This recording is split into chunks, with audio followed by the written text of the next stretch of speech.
What is it with you? What do you got, a death wish or something? That's what it takes. I just want to race.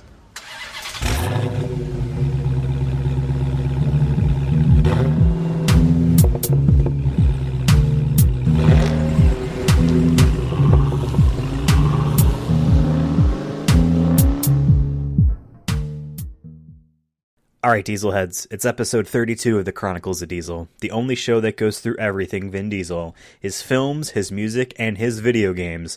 My name is Ethan, and with me here to ride once again is Devin. Thanks, babe. He does say that, and it does feel very weird that he said that, because I don't think he's ever referred to her as babe in any of the movies. Maybe Right? like the early ones, because when they were like younger, and I don't know. I feel like they were trying to do more like street talk back in the first one, right? You know what I Yeah. mean? Or and whatnot, but yeah. That scene that definitely you're not talking recent. about, Definitely that not scene that recent. you reference with that line is definitely a we want to show the girl saving her guy type thing. So we need to have him be supportive and kind. One of those types of moments. But yeah, thanks, babe. Thanks, babe. Today's episode I was of gonna say the... my other one though that Sorry. I had was a Letty quote, which is "You two have lost your minds," which is also a theme for just this entire show. Or if you only play the multiplayer line, you can use as "An enemy has been taken down." Yeah. An enemy has been taken down. An enemy has been busted. Yeah. 2 remaining enemies to be busted. Like, what the fuck does that mean? What the fuck does that mean? Today's episode of the Chronicles of Diesel, we are reviewing the 2020 video game Fast and Furious Crossroads. Is an interesting one. We'll talk about that more in a bit. But before we talk about, only 2 years ago, let's just talk about last month. What happened in November? No, October. Hello, welcome to VNN, Vin News Network. If this is your first episode listening to the Chronicles of Diesel, basically we recap the last month, looking up Vin Diesel news and just talking about it. But most of the time I just look at his Instagram because it's straight from the source, straight from the man's mouth. And we also track his following on there just for funsies. I'm going to start with his follower count.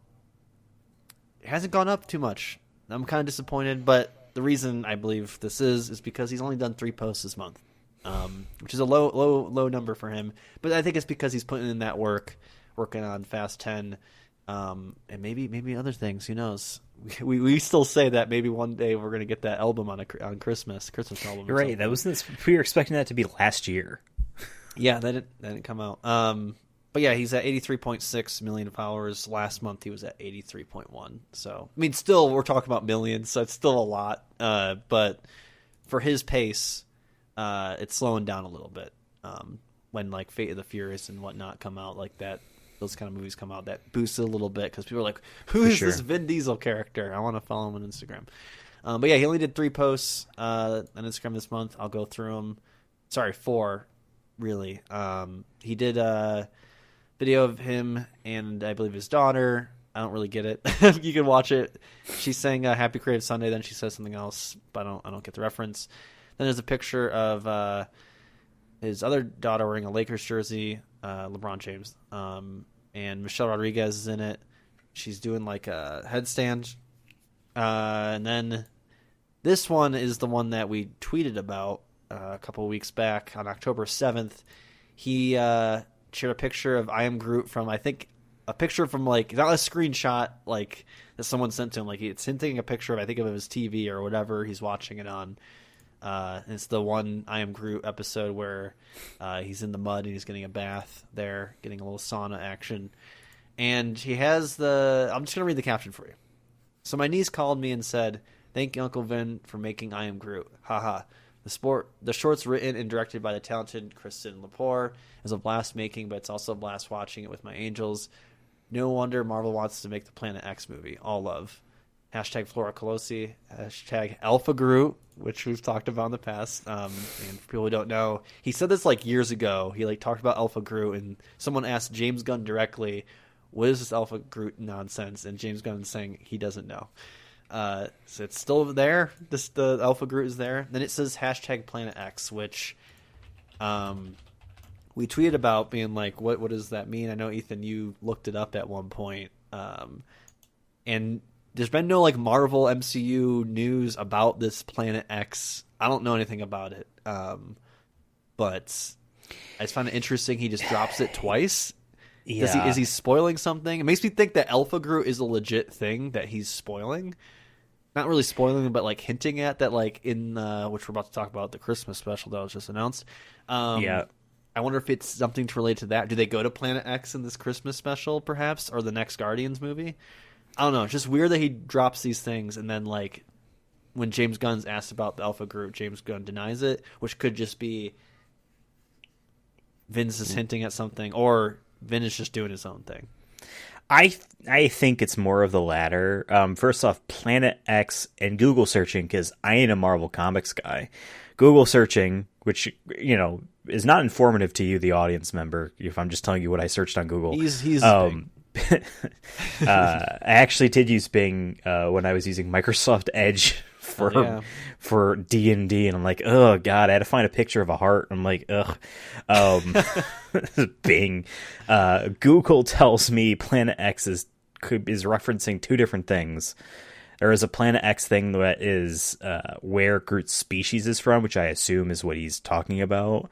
Okay. And there's also an X-Men arc that involves them making or habiting a planet for mutants to go to because the Earth is dying or something like that. I assume he's not talking about the X-Men thing.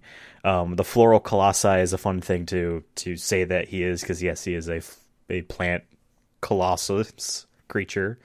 James Gunn, we also need to mention him in a second as well. Do you know, as of like, when did this announced? I think yesterday. Yesterday. Yeah. James Gunn is now in charge of DC's films. Insane. But he's with someone else as well, Peter After Safran. doing the Suicide Squad and Peacemaker, and also just his credibility with just the Guardian series, I think it's smart for them. And Warner Brothers was desperate to find someone. Not saying they scratched the bottom of the barrel for James Gunn, but like people were turning it down after accepting. like they were struggling to find someone James to Gunn be their might Kevin become Feige. A millionaire. Because like he now has, maybe if he was like a couple years earlier, I still think Marvel movies, superhero movies in general, are going to make a lot of money from here on out. But I'm saying like peak, like, you know, Avengers Endgame money. Imagine he was double dipping that and then like Justice League and stuff. Like, just imagine the checks he'd be getting in. But yeah, that is insane. Yeah, I feel like they just that casually was dropped that like, oh yeah, he's doing the DC universe now. Crazy. Yeah, I hope that means gets the double dip somewhere in his contract. That was allowed. Like, I just find that amazing. Yeah. Disney's like, yeah, sure. Yeah, I mean, they don't own him, right? Yeah. I hope this means that we'll have just a much more fun time with these movies. I haven't seen Black Adam. I know we're sidetracking here for a second, but Vin Diesel might be in one of these days. But like, I want a much more lighthearted and fun Superman story. You know, stuff like that, like a Flash movie that doesn't look like it's just depressing, and Wonder Woman that can be fun, like just because she can be. You know what I mean? Instead of sad. I think there's that chance. I think that also gives a chance that maybe if both sides just want to make bank, DC versus Marvel. Because we've said this in other episodes, SMS, and I'll make it brief because maybe we can do this episode on this. But I'm just going to say that like since Avengers Endgame, which was a phenomenon, I'm going to call it that because that's what it was. Everyone was talking about it, even if you didn't know anything about it. Word on the street was, "Hey, you seen Avengers? Have you seen Avengers?" I haven't even seen the other ones, but I'm seeing Avengers. You know what I mean? It's like it was like Avatar level of phenomenon. Yeah, literally. I think I don't know where they can go that would beat that. But I feel like DC versus Marvel could be that thing. So like, not saying they need to like work something to it, but just like if they did a one-off thing where Tom Holland's Spider-Man is fighting Henry Cavill Superman. Like, I mean, that's his money right there, right? Yeah, twice there have been comic runs or mini series that were DC versus Marvel, And like, you really have to build up. That's the issue. You have to build up to make that work. Besides just here's 2.5 hours of them fighting. You know what I mean? Like when I watched Batman v Superman, I'm gonna say it right now. I love that terrible movie. I love that terrible movie. Half of that, no, not even half. 80% of the Batman versus Superman idea present in the movie is an ideas politicizing, not actually fighting thing. It's their values and ideals and who they think the other person is and their, that type of thing versus the combat. Regardless, and that movie didn't build up to this stuff well enough. This would need to be a trilogy. And I feel like you need to have a lot. Like, it'd be tough. But having a James Gunn doing both, that gives us a chance that Vin Diesel, I Am Groot, the Summer of Groot, as we've mentioned in other episodes, could become a Year of the Groot if we ever get a DC versus Marvel. Then Vin Diesel can fight Black Adam. Yes, The Rock. That's what we've always wanted. Yeah. Oh my god, that's true. That's not going to happen. Needs to be perfect. Maybe it won't happen then, because just for that reason alone. But I guess it's different when you're one's a voice actor and one is like literally the lead of Blockbuster. But yeah, so Guardians of the Galaxy Holiday Special was announced literally yesterday as of this recording. It is releasing November 25th. There is a trailer for it. If you just Google it, you can go watch it. In it, we see a bigger, maybe Alpha Groot himself in it briefly, but there's a lot more scenes to the other characters. Just my personal take on it. This looks fun and looks classic James Gunn. I'm not sure how long it's going to be. I was having that question too. So are we getting a full length? This is presented as a Marvel special presentation, which they've done one of those before for Halloween, Werewolf by Night. I haven't seen it. I don't know how long it is. My assumption is somewhere between the realm of 40 and 60 minutes. If it is truly meant to be like a holiday special, the same thing for this. They basically either filmed and did all this during Guardians 3 production or right before it leading into it. I think probably makes a lot more story sense to get the actors in the right state of mind to do it before and then move to Guardians 3. As we've heard, apparently it's a very touching tale and they cry a lot and Offset about it or something like that. Didn't hear about that. I forgot who it was. Maybe it was Zoe Saldana. It was Chris Pratt, and then one of the other ones on quote saying like this is the most touching movie I've ever been a part of. Oh man, they mean that legitimately. Did you see the leaked footage from the D23 trailer of it? No, I typically don't. There's just because it's not. Yeah, it's only leaked because it was never presented. In a trailer, one of the scenes is of baby Rocket Raccoon being experimented on. You just see this hand going towards the camera, then you cut to a little tiny raccoon whimpering in a cage. Oh my god! So they're going for the strings there, but this looks very fun. I love obviously that they said, "Hey, here is a joke that landed in the very first Guardians of the Galaxy movie." We're going to make it seem like when he talks about an actor in a movie called Footloose, that the other character is going to assume that the actor is the actual hero and this was a real thing. So Kevin Bacon is in this holiday special as him because, he mentioned him. I wonder if he also tried to get David Hasselhoff because the second movie said he always told people his dad was David Hasselhoff. I was my one disappointing thing, and this has been our issue with trailers in general as of late, is I feel like trailers try to show everything, like every big plot point, instead of just showing one and like letting twists happen, letting expectations change during the movie. My thing is I kind of wish that whole bit wasn't in it, but I guess since he's kind of a main name, they want to be able to advertise. I just wish it would be very cool that like we're going through the movie. Sorry, cat's food just went off. That's okay. Going watch this movie that like halfway through they're like, okay, how are they gonna do this? Like they're just saying that they're trying to get something for him. I think it'd been cool if like, oh shit, it's a reference to the first one. I think that would have been really cool. It's true. However, I'm going to counterpoint and say I've watched this 3 times now. Once on my phone with very low audio at work so that no one would hear it. Second, in the car on my phone with small audio. And a third time now, before we recorded this. I think that this shows only one side plot that's a part of the whole thing. We don't no idea what Rocket, Groot, and That's Nebula true. are doing. We have no idea what Chris Pratt, Star-Lord, is doing.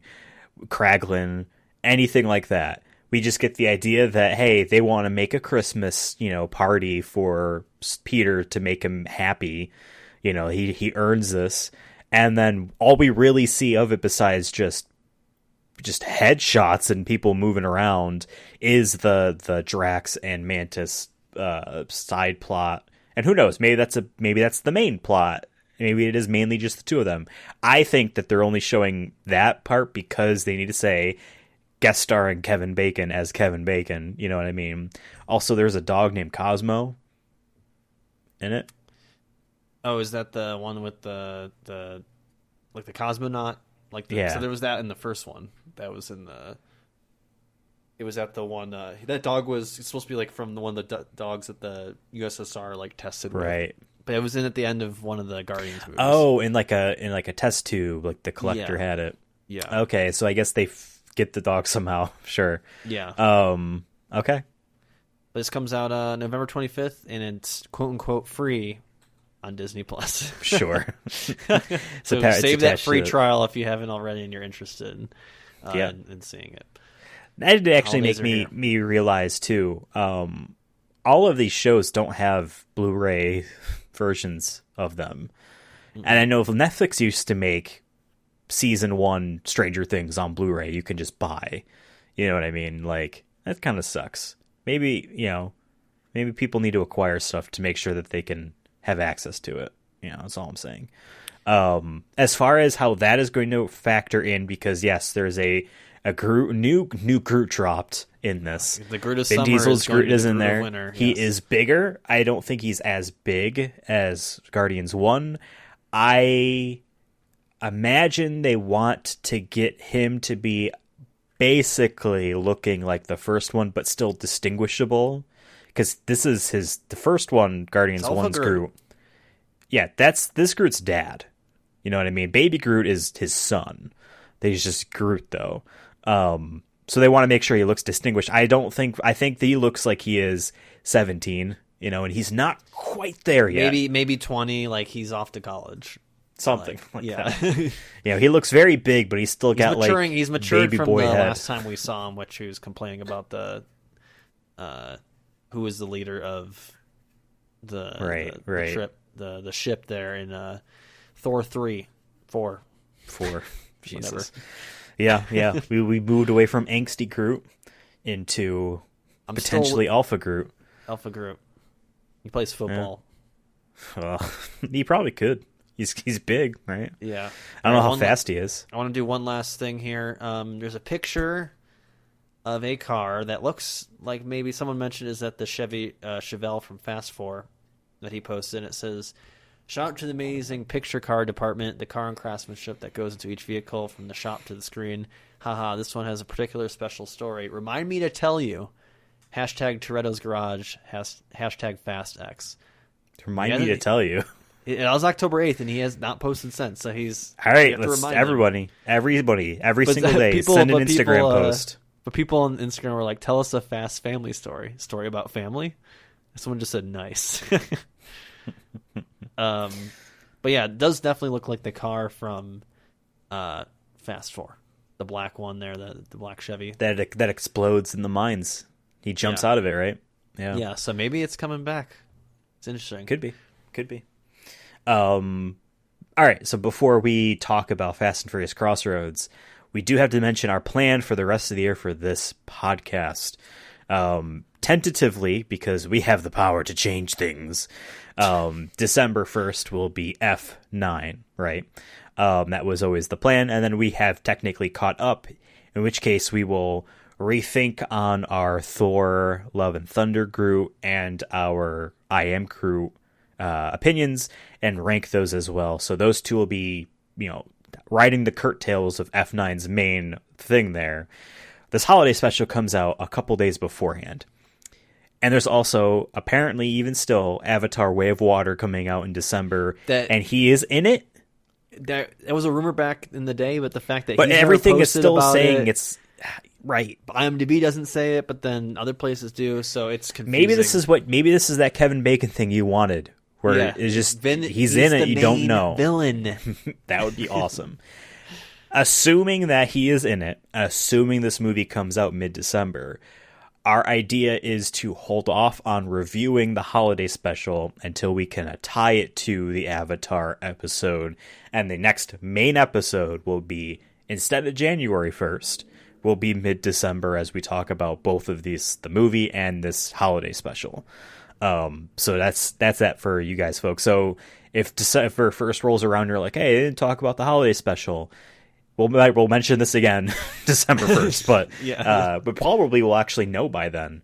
We got to be getting an Avatar trailer soon. We had one. I keep seeing the same one at one. AMC of the girl singing in the background, and then there's like no Our dialogue. family is a fortress, and that's it. It's because it's Dominic Toretto. Yeah. We need to know the fortress to help us with our fortress, and it's the Fast family. Yeah, we'll see. We'll see. It's still crazy that movie's coming out because it's been so fucking long since the first Avatar, to the point of I'm like, I'm in like a state of like disbelief that I'm like, this is real. Whether you hate it, love it, just like Donald Trump said. I was just gonna. Oh, you're telling me now for the first time, Avatar 2? Whether you liked it or not, it was a blockbuster. Yeah. But yeah, that's our plan. But okay, let's talk about the 2020 video game Fast and Furious Crossroads, released on August 7th after having a delay due to COVID-19, which was originally supposed to come out in May. Released on August 7th for the PlayStation 4, the Xbox One, and PC. Steam, and probably only Steam. Maybe it's on GOG. I don't know how that works. Yeah, this was developed by Slightly Mad Studios, aka SMS, which pissed me off. That means we can't ever call something SMS. They had like a logo that said SMS. Damn. You know? Yeah, it might be hard to get that LLC going. Slightly Mad Studios is a studio that has developed racing games in the past.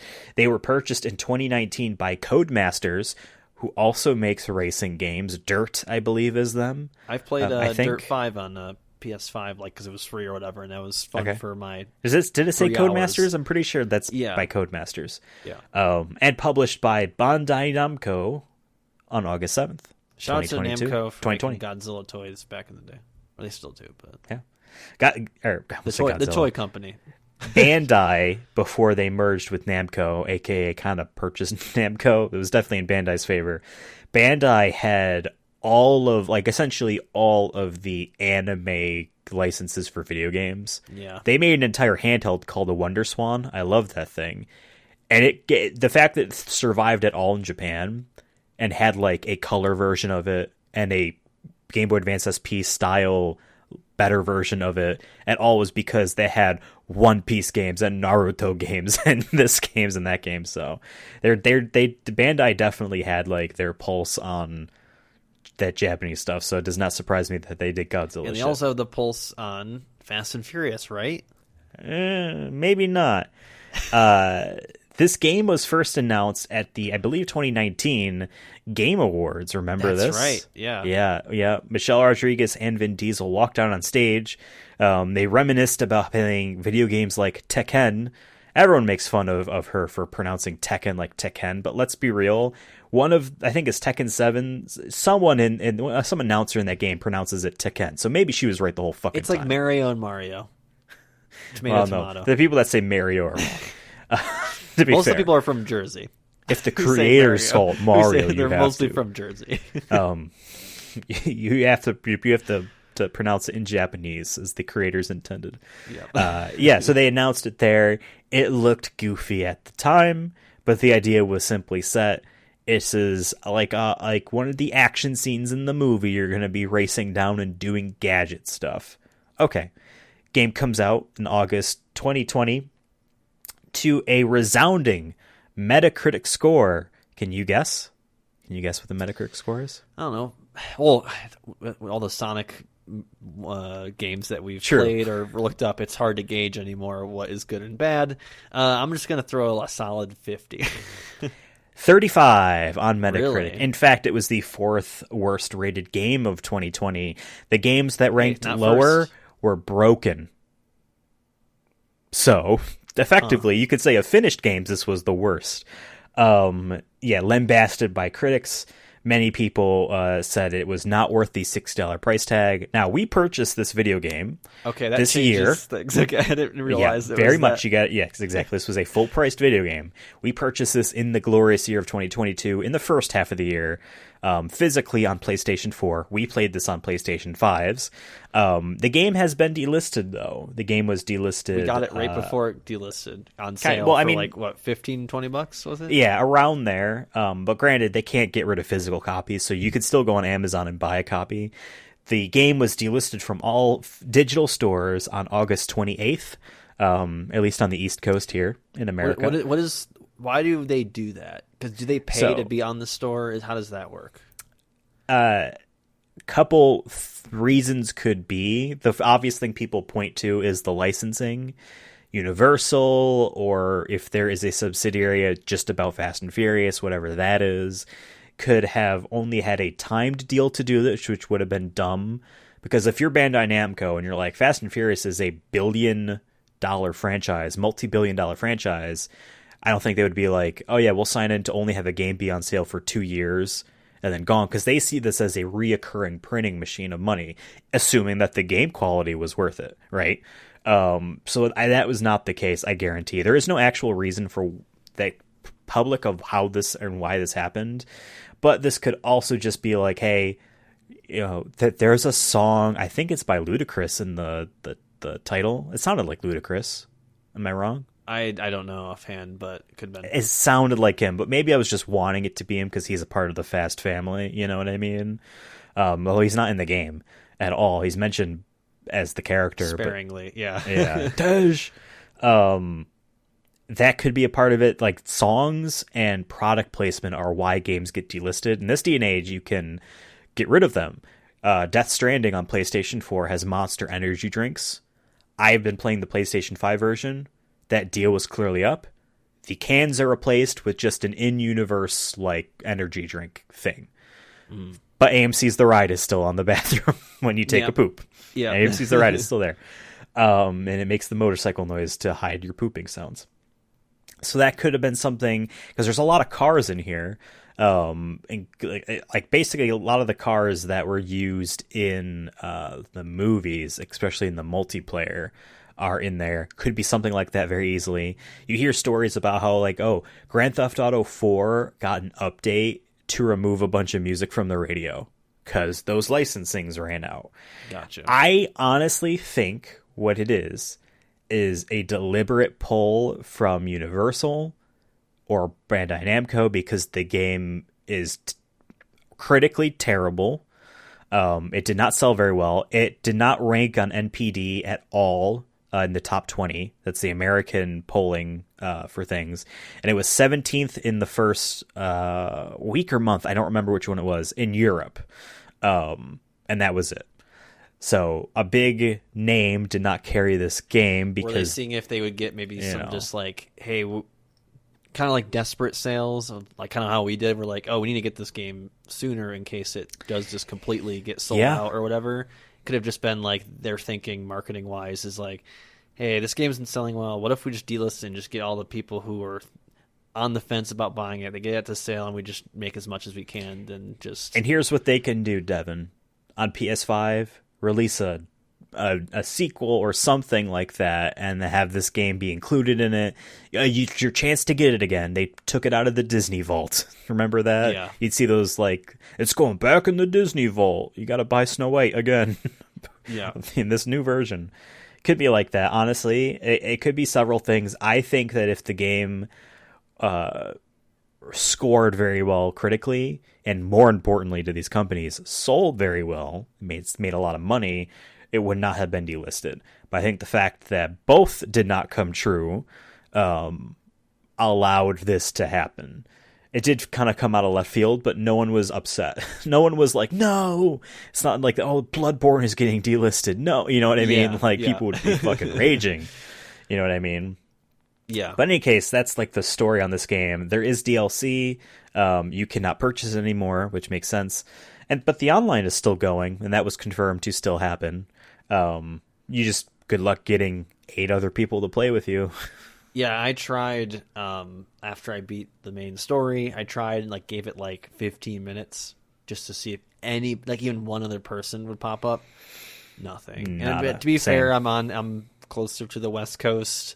It was, 9 o'clock at night my time. That's 11 East Coast. So I'm like, maybe that's part of it. Maybe I could have tried again. But I was like, yeah, my hunch is that just based off the fact no it one didn't plays sell it well, that no one's probably playing it unless it's a very, like you said, update people, and maybe they're a small group because that just like the game. And that happens. You can see it on Steam because Steam will actually tell you how many people are playing a game at that moment. We're like, oh yeah, a small group of people still keeping this, old but classic multiplayer game alive. There's 100 people still playing Team Fortress 2. That's crazy.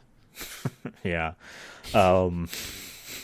Or like Star Wars Battlefront 2 on PS2, but I remember back in the day when there was couple thousand people still just playing Call of Duty World at War, and all of them are hacking. But everyone was hacking, so it's actually fair. Well, yeah. Everyone's flying around trying to no-scope you. All of those PS3 and Xbox 360 Call of Duties, their servers are still up. You can hop in a game right now, and you will get people. You might have to wait several minutes to find a match, but you will get people, which is crazy. I have a feeling that it costs very little. I think it costs very little for a company like Activision to keep some servers on, so they just do. And they'll sell you their DLC. Fuck it, it's full priced. But yes, in any case, the online is still on. We did not get to play. Now I know that for the Chronicles of Riddick Assault on Dark Athena, we played that multiplayer with a random man online, and how we did that was, out to them. Yep, his name was, oh shit, it was like Darkfire, something like that. Sorry, shout out to you. He was an Aussie. Episode, I think. Yeah. I'm still friends with him on PSN. You gotta hit him I'm up. not, and he plays PS3 a lot. And he has PS4 and 5 trophies, so he's not trapped in the past. But we went to psnprofiles.com, which is a site I use to track my trophy hunting stuff. They have a awesome game sessions thing where you say, hey, I'm playing this game on this day, this time. These are the trophies I'm trying to go for. Or, hey, I'm just having fun, whatever. Anyone want to play with me? People are supportive on there, and they will help you out. And this man, for that game, he owned the game, never played it. And it was like, sure, I'll give it out. Shout outs to that guy for wanting to play the multiplayer before even playing the game itself. Probably a pretty decent game, Better it was off okay. It was like a Halo clone, the multiplayer kind of Halo vibes. Yeah. But we did not do that for this game because we realized it way too late, and getting 7 other people, it just wasn't going to happen. If we there planned was a ahead, way me and you could have just raced or something like that, we would have totally done that. We'll talk about the multiplayer at the end of, I guess, the story stuff. But the game does feature Vin Diesel, Michelle Rodriguez, Tyrese Gibson. Those are the only 3 from the movies, and there are a bunch of original characters of varying qualities.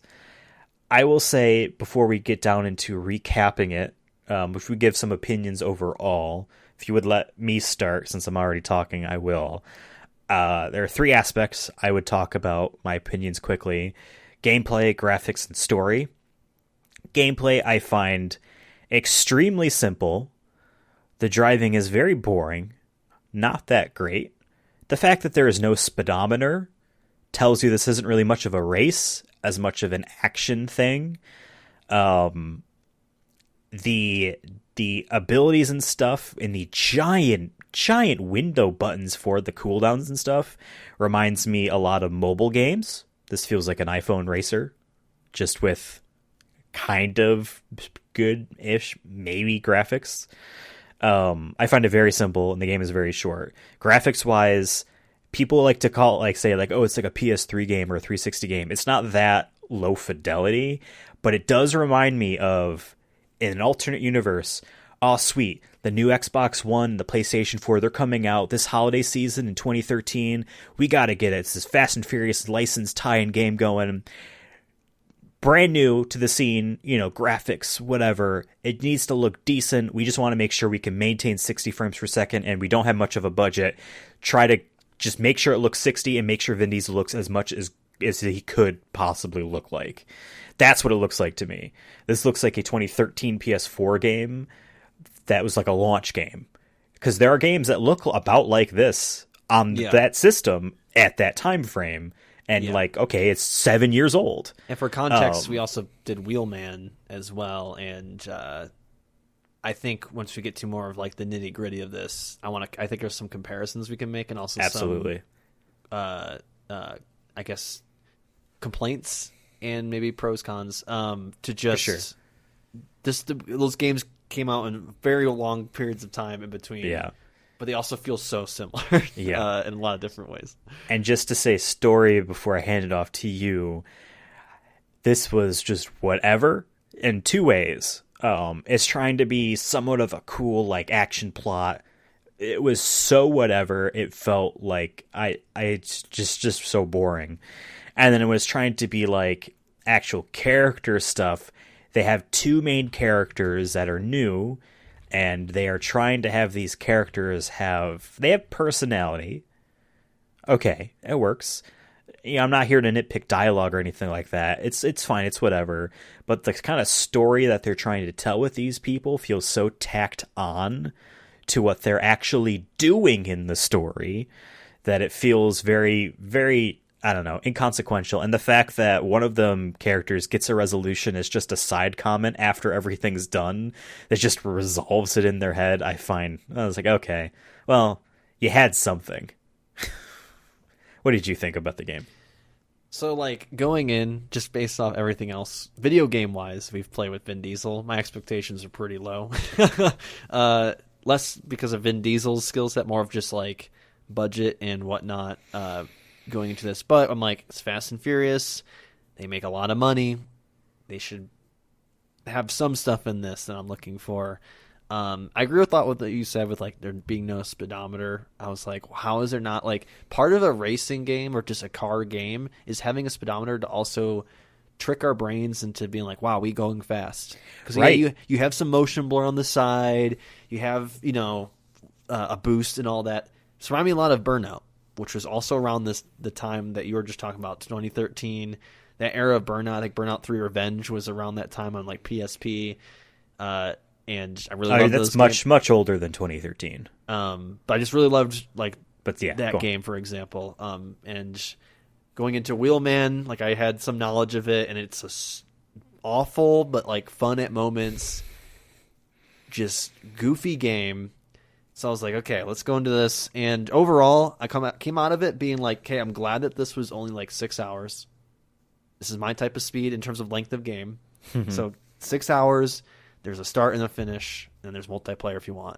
So I'll give them credit for that. You hit me correctly with the 6 hour length of time to play it.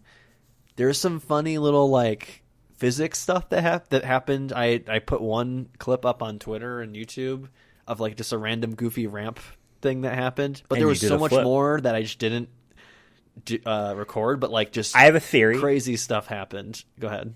As I saw your video, Devin hit a ramp just on like the left or right side of the car, and it did a full flip over and landed. Yeah. I saw that. I'm like, oh, wow, that's really lucky, hence why he clipped it. And then I did it. And then the multiplayer video I watched, they did it. Yeah. And then someone else did it. I think it's just, if this happens, we just course correct, and it's a canned animation almost. Yeah. Still, but for the sake of what the game is trying to be, totally acceptable. Yeah. Because it makes... The last thing I would want is something jank to happen and you flip over. Because there are moments in this game where I crash and I'm like, this is not how it's supposed to be. Yeah. You know what I mean? There's a lot of stuff in this game. For me, Fast and Furious is kind of a soap opera roller coaster.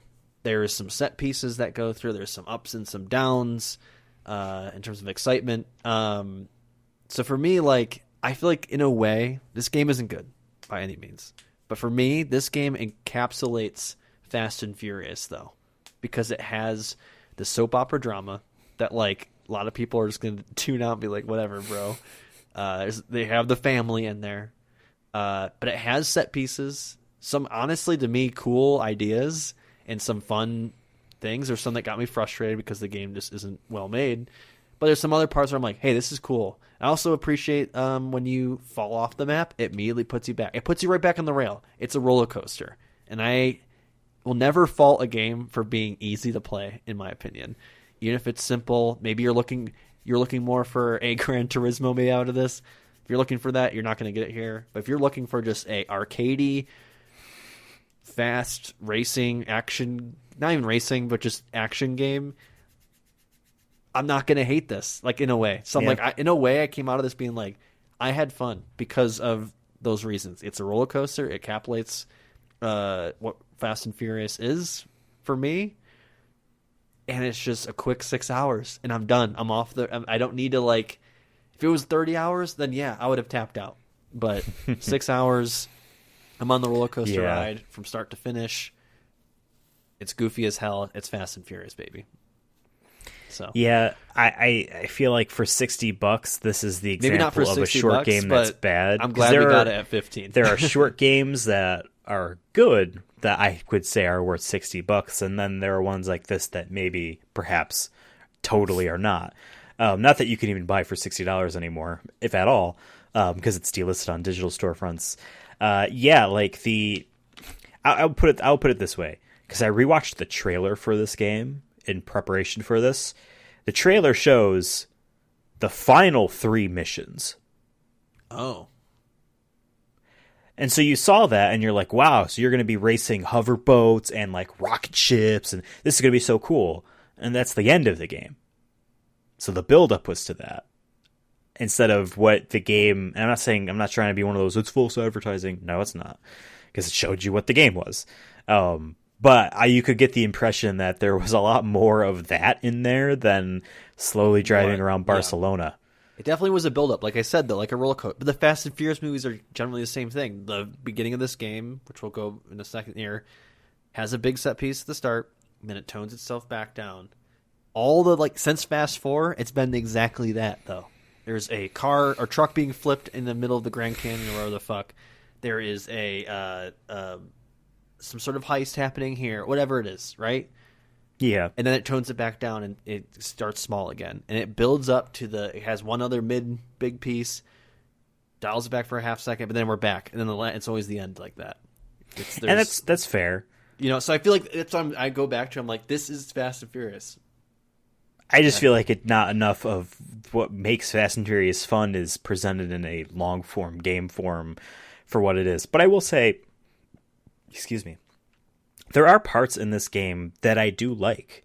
I actually, in those final few missions where you are racing and attacking a giant vehicle, I did get this sense of, like, because you're swapping to different characters, of like, this is kind of like playing a JRPG boss fight, but in this form factor.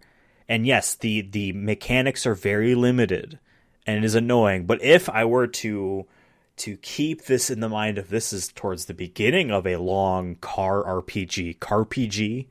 You know what I mean? Yeah. We should do that. Yeah. The new FFRPG is not Final Fantasy, it's Fast and Furious. Hell yeah. If I keep this in mind, like, oh, what if there was a car RPG and these are what the boss fights are like, and we ramp up in complexity, that's awesome. This was the hint of something I think is really cool, much like what Sonic games are like. It hints at things that could be very cool. This is also a Sonic game. And you latch onto them and you're like, I want that. This is my identity now. I will buy Sonic merchandise. But overall, I just think the driving is just so boring. I also had some issues like getting used to it at the start, but I think we should just go through the story and we can kind of talk about maybe some moments we had at that point playing it. All right. Let's oh yeah, I also wanted to mention but we can talk about like aspects of how the game is made as we go through and stuff. I wrote notes at the beginning of my recap for whatever reason. But But in any case, I'm not going to recap the whole thing in detail. But Dominic Toretto and Letty Ortiz take out an informant that tells them about ancient highway robbers. We're kind of getting our cold open here with your action thing, as you mentioned, before we hop to other characters. And yes, they do. I don't know if they mentioned Crossroads. They mentioned the Tadakul here, but it's only later that we get, it's that word means crossroads, and that's why we get the title. Because Crossroads is a weird subtitle for, like, Crossroads to me suggests you stop at the crossroads. Or we're at an impasse. Like there's a conflict. And high action. But that's where you get your thanks, babe. Yeah. I was going to say for this, like, I wish... That's another thing that isn't in this game is a tutorial, really. Like, the characters hint at things for you, but, like, I didn't know how to reverse. Like, I crashed immediately into, like, the side of, like, a railing. Then we're supposed to go after the truck, right? And I'm like, I can't go... How do I go backwards? And I'm, like, pressing every button trying to figure it out. And you have to hold down, I think, square or whatever it was. And eventually I figured it out. But, like, they're still waiting for me, which I appreciated. But, like, I'm like, that took me out of it right at the beginning. I'm just like... Like, how do I go backwards? But, like, I kept using... Game definitely so does what I did, though, before I figured it out, I used the side swipe to, like, turn around. Oh, my God. Yeah, the controls, if you could talk about them for a second. Was L2 reverse? Was it just square? It might have been L2. I don't remember. It's been a few I just remember I days since couldn't find it right away or how it worked. So I used the side swipe to, like... Is annoying that it was mapped to L1 and R1 because R2 is accelerate. And so I was literally doing what I did when I was a child, playing Tekken Tag Tournament on my PS2 and using, like, my middle fingers on the triggers. And my pointer fingers on L1, do R1. That still, for sure. Really? Yeah. Maybe that's why I'm bad at video games. I definitely don't do that normally, but I had to do that for that. Very weird stuff. And you're mashing square to do your actions. And compared to, like... Because, like, that's how you do damage, too, is with the side swiping. You could still, like, do damage, I think, if you're just running into them, but I think you also take damage as well. It's hard to, like, know when it's happening because it feels like any damage you attack with your car is going to hurt your car. Yeah. But side swipes, no. But I'm saying, comparing to Burnout, which did all these things correctly years ago, like, there was a way to just kind of move your stick swiftly to kind of just pop them. I wish they just did that instead of the side swipe. Wheelman have this? Wheelman had something, I think, similar. I don't remember if it was and it like was a it was side on the swipe, stick. but I don't know if it was like you could just do it or if there was like a physical, because this was like a physical change. Like, if you press it, you're going right or you're going left. You don't have to actually move the stick to do it. I don't know, just interesting. But like you said, kind of mobile game-esque in that way. But I guess they were trying to, like, give every car, like, an ability of some sort. JRPG style. Kind of. Car RPG. RPG. We then cut to two new characters, Vienna and Cam, as they go to tow/fix a broken car. But it's a hybrid, and they don't work on them, so they take it to another guy named Sebastian. As we kind of learn throughout the thing, Cameron, aka Cam, is big on electric cars and hybrids and stuff, but Vienna V, for whatever reason, does not like them or whatever, which just seems like they need to have some sort of conflict between the two of them to distinguish personalities, but, like, car culture, I think, just doesn't care about any of that stuff. I was gonna say for casting, I thought it was pretty cool. It was, like, pretty cool that, like, this is what they actually look like IRL, so that wasn't just, like, made up characters. Then they could put them in the movies. Yeah, I honestly, like, I think that'd be kind of cool. But maybe as side characters. But Vienna is played by Sonequa Martin Green, who is actually in Walking Dead for a while, and Star Trek, and Once Upon a Time. Star Trek what? Discovery. Okay. Is she the lead in Star Trek Discovery? I don't know anything about Star Trek, so I wouldn't be able to tell you that. It's a black woman that's the lead, so maybe I'm just assuming it was her. I don't know. But then Cam is played by Asia Kate Dillon, who goes by they them pronouns, and in the game I didn't realize until, like, a little bit in that, like, they go by that because they just did a good job, I think, of not because like Not saying I pointing believe it in out. this. I don't believe in this. But there's some people who get mad that like, they're pushing the LGBTQ, you know what I mean, into content. Not to be that type of person, Yeah. like what you're describing, but one thing that I can see people looking for that isn't in that mind frame, because those people are just being assholes. They just don't want to see those people. They don't want to know that that's who they are at all. You know what I mean? It's not having it pointed out, but having it medias res, and there is no like, and you go by they them now, huh? Like there's no moments like that, because it does feel like you just cut into their lives at that moment. So you're not going to be like, oh, Devin, didn't you move to Denver? I know that, you know what I mean? So like, because they don't do any of that stuff, it does just feel like you naturally just pick up on things. Yeah, but I also think it's really cool for like, this is a critique of Fast and Furious as a whole, is that, especially in the earlier films, it is that kind of, I don't want to say toxic masculinity, but like, yo, bro, I work on cars energy. And to see like a character like this in the game, I think I wish it was in the movie, to be honest. I feel like that'd be more progressive in that way. But I do appreciate that, like, that they're involved in this project. And Vin's involved in this project and is supportive of it in that way. Yeah. So, just want to give a shout out to that just before we go on. But like, I thought that was cool, and I hope that if they were ever in the movies, I think that'd be cool. Even if it's just side characters, or whatever. Maybe they'll be in Fast 10. Who fucking knows? Yeah. Well, now also remember, Fast F9 was supposed to come out either right before the game in May or right after. It was April. So this takes place before F9. At least nothing doesn't reference F9 in any degree. But in any case, that's interesting how it lines up with COVID kind of shuffling it around. Where this is definitely between F8 and F9, because you haven't seen F9, therefore you don't know what happens. But I have nothing else in that aspect to talk about, except when we get later, we talk about Tyrese, how they definitely toned him down, and I think Cam is the reason why, because Tyrese's character Roman is very much he walks up to a beautiful woman, he's got to start talking and complimenting.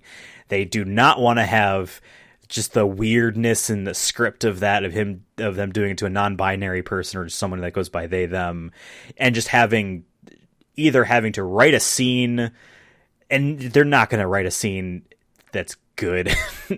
I can just tell. And therefore they need to tone down his horniness. Yeah, to be fair, they don't even like his horniness. They literally say he literally says, "Who are these people?"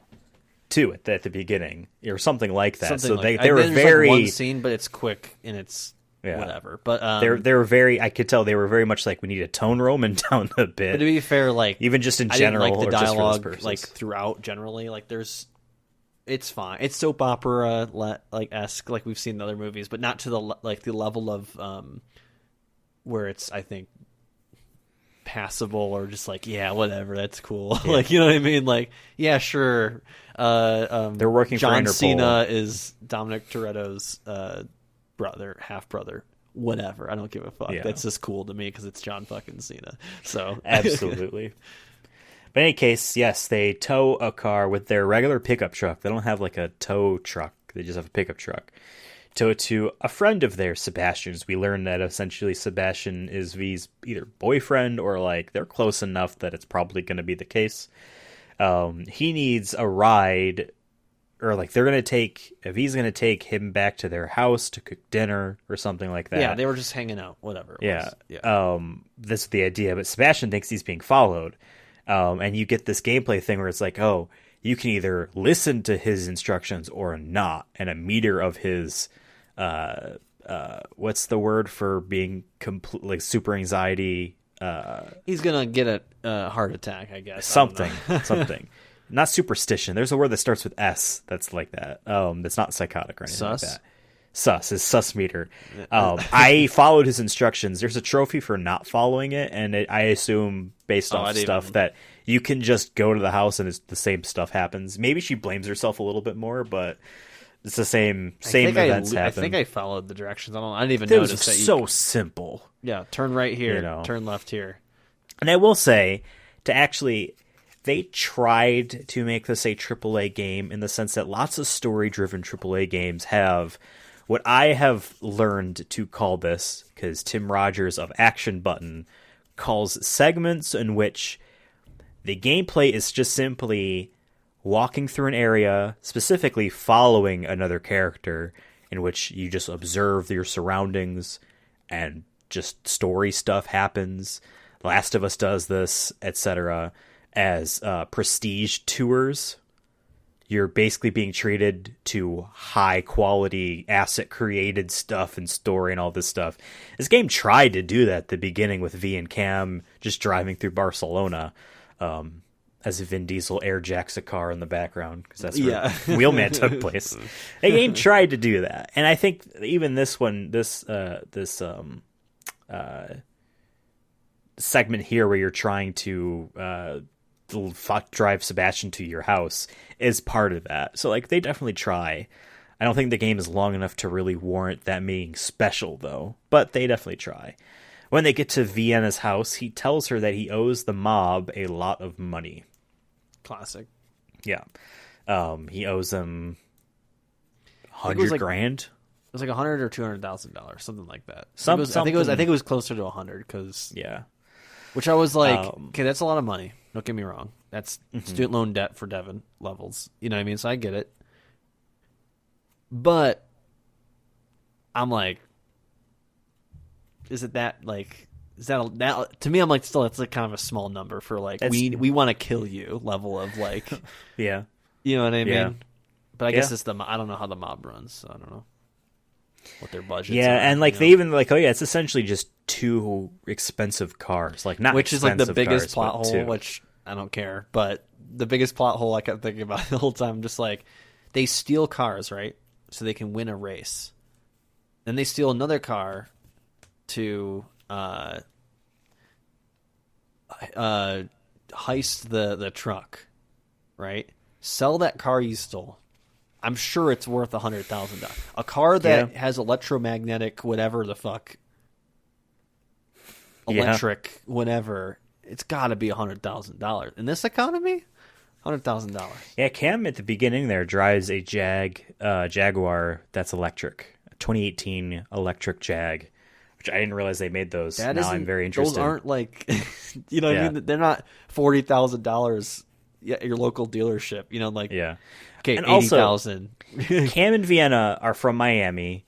They found, what was it, a Ford GT? What fucking car was it that they found in like a lake or something in Miami? It's very clearly the car from Too Fast, Too Furious that Brian and Roman jump onto the boat with. It's very clearly that car, whatever that car was. So that's a fun connection there.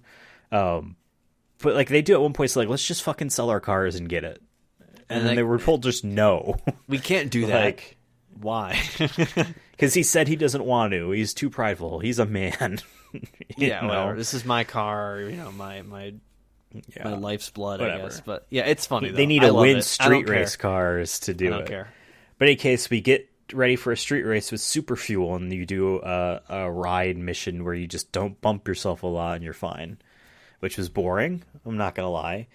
Also, it's just so easy to hit and kill other cars, and just that doesn't affect the psyche of the characters at all.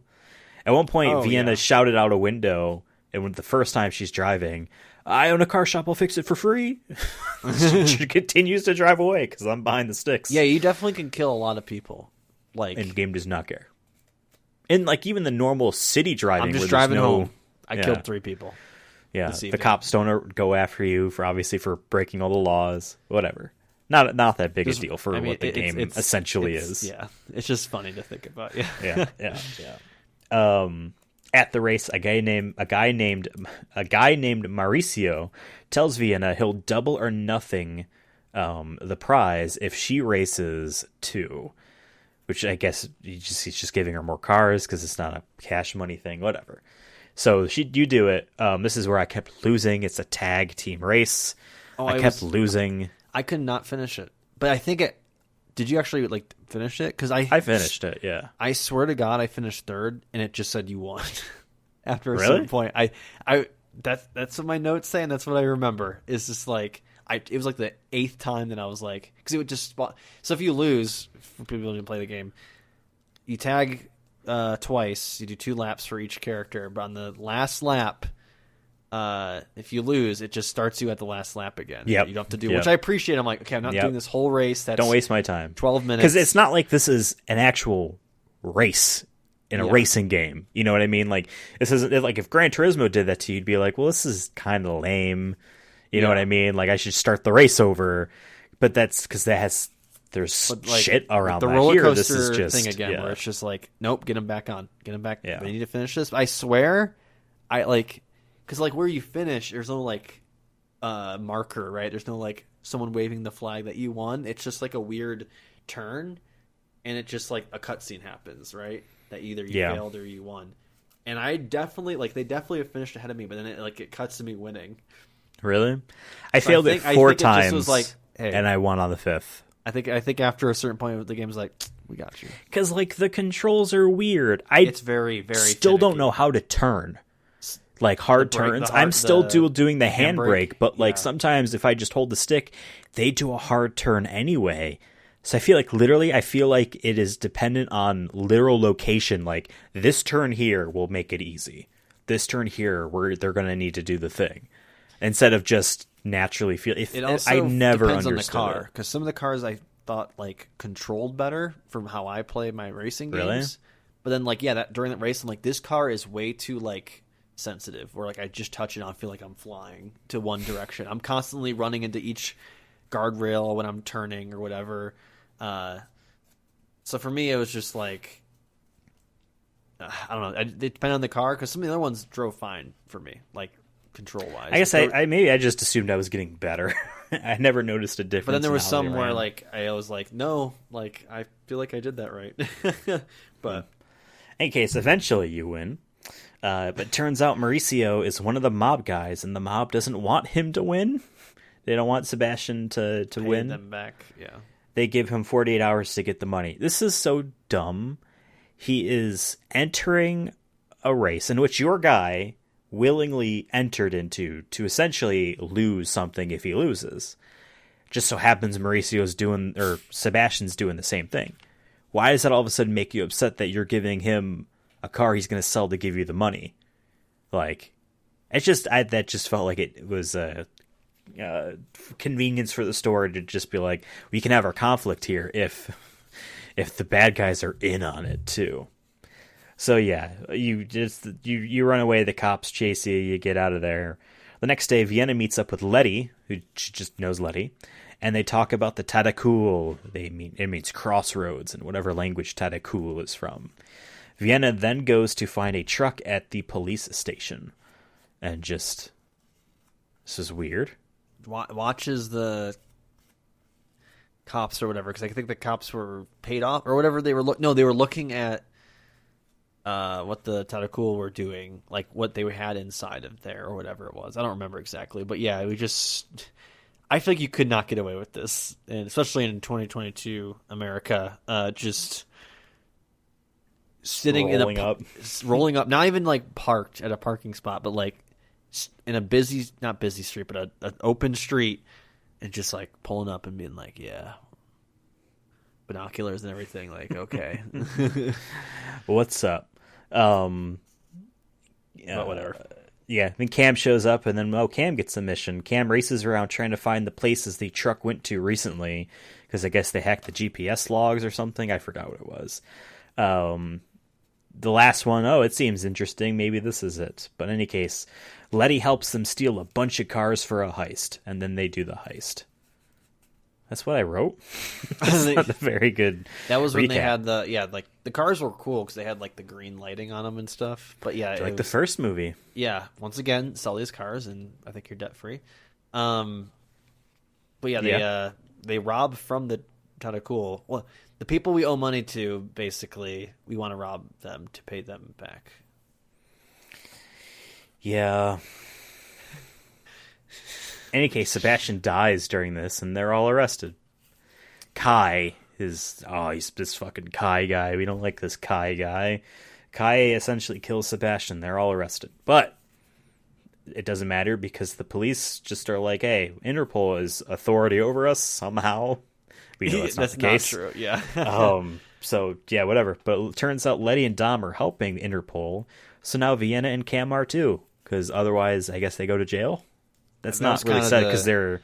It was kind of, I think, improvised or like hinted at. But like, yeah, I think they would still have gone out in some way. Just based off, it seems like Letty like knows them enough to be like, yeah, you're good. But... Which is so funny to me. Sorry, I yawned. It's so funny to me because at one point, Vin Diesel was arrested. He was sentenced to prison, and he escaped, and it's just okay. I get it. The Rock has a lot of sway, but like, you're not running an operation for Interpol. You're still going to be the tool they use. You know what I mean? That will always be Dom's fate. He has a lifetime sentence in L.A. to go spend. But we hack a base, steal a truck in some desert area, and escape an avalanche. I wrote a lot of this in one sentence.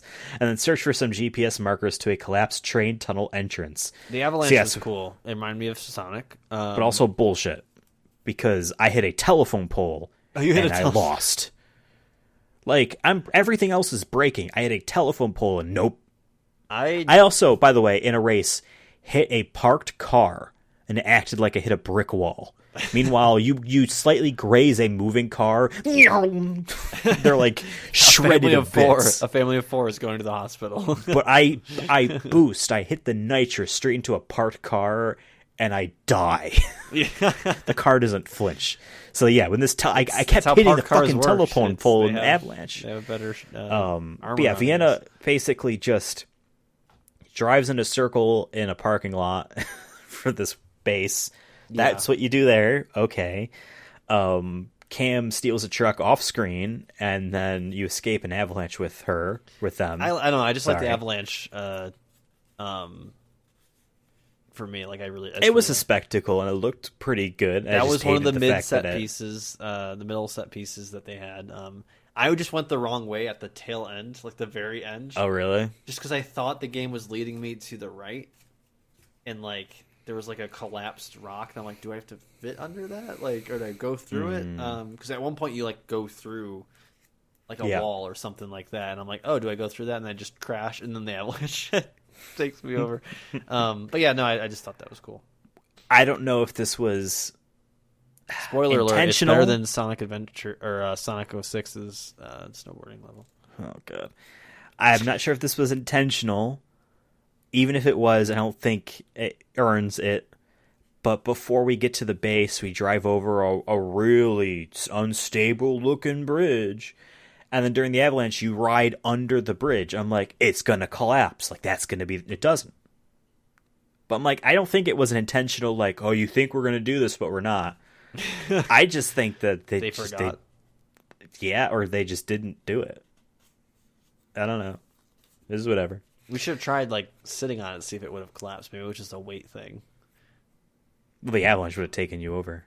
Oh, I see. When you're driving when you're first going through it. Yeah. Ooh, maybe. There were definitely some trophies that were like, do this one thing in this mission, and I didn't get those. So, like, maybe sitting on the bridge was that. And then we cut to being, I think, with Dom and Letty, Mom Spaghetti. Dominic and Letty, Mom Spaghetti. Some GPS markers, and like they're all like Kai's, buildings, when they're all on fire. And the last one of them, two cars emerge, and you have to destroy them before they get to Kai. I kept fucking failing that. They were, and I'm like, they were good at being agile and not easily to, or I'd get them both of them really close, or I'd just get one. And then there's like, you can literally see where like the point that they need to get to. I try to block it off, and they just go around me. And it's like, you didn't have any gadgets, because like you can aim a gadget behind you by holding triangle. I would have brought a fucking gun. But I was so far in front of them all the time, I was just stopping, letting them pass me so that I can catch up, sideswipe them. and then I accidentally pass him. I stop, wait for them to catch up. Like, it was so 30 dumb. yards away again. Yeah, it was so dumb. I definitely failed that 8 or so times for sure. Same. But yeah, if I was Dom, I would just brought a gun and just popped him. His shotgun, he loves it. Yeah. But we arrive at a collapsed train tunnel, and Dom, I think it was Dom, just like, this is it. This is the base. Oh man, Dom, we messed up. This ain't the base. This is the base. I could tell. And then they 8 hours go by, and they have like a whole crew here. I'm like, I feel like they would have been alerted by now that like y'all were here, like basically doing an excavation site level of equipment and stuff. It was just like they know you're there now. They left already. They went outside the other end of the mountain or whatever. Probably. They already got away. A train flies through the exit, and we chase it in pursuit. It has an Eclipse device, which is an acronym. So they take out the train, and then they don't pursue the bad guy. The train was a fun spectacle. There were some points where I'm like, okay, it tells you to destroy the guns. It's a great idea, though. It's a great idea. And then you don't destroy guns. It was very weird. Yeah, but again, like you said, I can imagine this in a better game. You know what I mean? I could just imagine this in a better game. There was moments where like I couldn't complete the tasks in the time frame they wanted me to, or it was just like I like had to dodge something, and then all of a sudden like the train is so far ahead of me, and it's like I gotta wait. So I feel like they could have like made it better in the sense that make it maybe a little bit shorter, or make it more I was just saying how this game's railroad, but even more railroady in this section, or it's just like there's like 3 lanes that you can move into or something like that. Don't make it so wide. You know what I mean? And like, yeah, have the moments where you have to go above it or something like that. But like, for like shoot out these guns and stuff, it was just hard to aim and also see the prompts that I need to do, because I'm also trying to dodge the 50 rocks that are in front of me.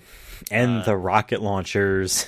Yeah, you know. So like I feel like they could have just dialed it back on just like the guns and just how wide open some parts are compared to others, and I think it would have been a lot better.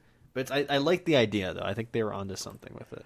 One of the issues I have with the controls is how you operate the camera. So you operate the camera with the right stick. Yeah. And so you can look behind you that way. You can also press triangle, but you can look left and right.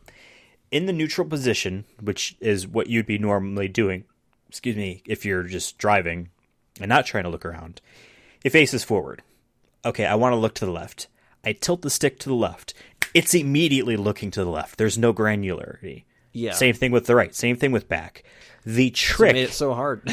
The trick, I don't know if you found this, in order to actually be able to gradually turn, you push the camera forward and then rotate it left and right. And then it does the pivots at the speed in which it makes sense. And if that was an intent and not just like you kind of broke it, then they should have put this in the tutorial, or a tutorial level at the beginning, because once again there was no tutorial. They're like, go, which is cool, but this is there was a point they needed to be like, this is how you drive, this is how you move the camera, this is how you shoot the thing, this is how you boost, here's how you go back. We are well out of the era of games where you buy a game and it comes with an instruction manual where you're somewhat expected to read the controls, or at least you can't get mad that you didn't know how to turn the camera because the book tells you. Second page. So yeah, no, it doesn't tell you that. And like I found it out pretty quickly, but I found it by accident. That the fact that okay, you press forward with the stick and then you rotate, left and right to actually turn. So I have some shots for capture footage of me at an angle as I drive, because I'm like, oh, this looks cool, but like I very easily could have never seen it. Because you press the stick to the left because you want to turn the camera to the left, and it just immediately flips. Instantly. I'm like, whoa, I wanted to see kind of in front of me, and now I don't, Yeah. So that definitely hurts there. Another random little thing graphics-wise. 2 things, since I'm on the topic. Number 1, the characters sit in the cars completely motionless, unless the wheels turn, the steering wheel turns, and then their arms turn. Their mouths don't move, they do not blink, they are like an RC car sitting in there. And they talk a lot. And 2... you play racing games, you have Gran Turismo, right? Yeah. Gran Turismo 7. does two different versions of lighting if you do the ray tracing on the car. And when you're in the replay mode, it does the ray tracing to simulate the light on the car and other surfaces. But when you're driving, there's no ray tracing.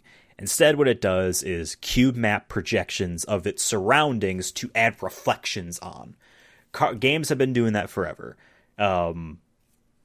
Literally not forever, but for like a couple decades now. Feels like forever. Cube maps is something games do. It's not like the Switch can do it. Your Wii U did it. Your PS3 did it. Cube maps Your is how it's grandma done. did it. Now, in order to maintain 60 frames a second, oftentimes these reflections might be at half frame rate, or maybe they're of a low quality, a cube map projection, etc. This game, the frame rate on these reflections, I swear, is 15, not even 30, but 15. And the resolution is so low. There are times where I just see square, like an isolated shadow of a square moving that's supposed to represent something. Like, it's so bad, it's distracting. I almost would rather they didn't have them at all, and it was flat lighting. It would have looked stupid, but it was so distracting to me. I'm like, yeah, I'm not a graphics horror, but like, this is just weird to look at. Yeah. Very weird. In 2020, you know what I mean? Like, and a game doesn't look good, so it's not like they are putting all of their GPU horsepower into other things that they're not couldn't putting all their do NOS into it. No, they're not. So that was so distracting for me. And like, the road is super low res, which is fine because you're speeding by it, but they use the same road textures whenever they're in cutscenes. So when you have a guy pinned to the ground and he's next to an N64 texture, it looks distracting. It feels very amateurish. I draw that up to tight budget and tight deadlines. I'm sure. And probably a publisher that doesn't give a fuck. They wanted it out by F9. Bandai Namco does not give a fuck about Fast and Furious. They might have fans in the office, but I guarantee they don't really care. Codemasters might, Slightly Mad might, but the people that pay for the game don't give a shit of this American car racing, movie franchise. Any case, we steal the Eclipse device, but the bad guy gets away. And then we hop to new, and I'm going to pronounce this as the narrator for the multiplayer refers to this as New Orleans. New Orleans, and we meet up with Roman Pierce as he delivers a package. He's been undercover for a while, just on his own, which we know he hates doing in the movies, even though he's presented to be very clumsily charismatic and to just he's just able to do it, but but he's just undercover as he delivers a package, which then turns into a test, in which he's essentially called on the cops by the person in the passenger seat. Turns out Kai is the son of some super bad guy, which is, we also kind of had the name dropped, so we're like, okay, potentially a part of this. And Roman is supposed to fetch another Eclipse device. So we get all this stuff. I actually didn't mind the Roman driving sequences here. Yeah. It was at night, which kind of looked better. Yeah. It was just a little hard to see at moments of like objects that I'm supposed to dodge. So you had to be a little bit quicker. But yeah, and then he had his classic Aston Martin. Yeah, I thought that was pretty cool. And then he had his one-liners as well. So, I think he loves Aston Martins and he loves Mercedes. And Ferraris. So this definitely felt like they got a Roman car for him to drive. When they first showed him, I thought, I'm like, oh, he's going to be in this. This is at the length he's going to be in this game. Because I thought just based off what they were already showing with Vin Diesel, Dominic Toretto, and Michelle Rodriguez with Letty, that I'm like, okay, they're going to be the main two from the game, and then I'll be it. So I was like pleasantly surprised that we got to that he was in it the whole time from that point on. Yeah. I was surprised in a different fashion. For whatever reason, I was under the impression that the whole crew was in this game. I was under that impression. So I'm like, it was literally until the hover boat thing where I'm like, oh man, there's no Tej, there's no Ramsey, there's no one, so no one else them here and there, but like They're not going to be in this.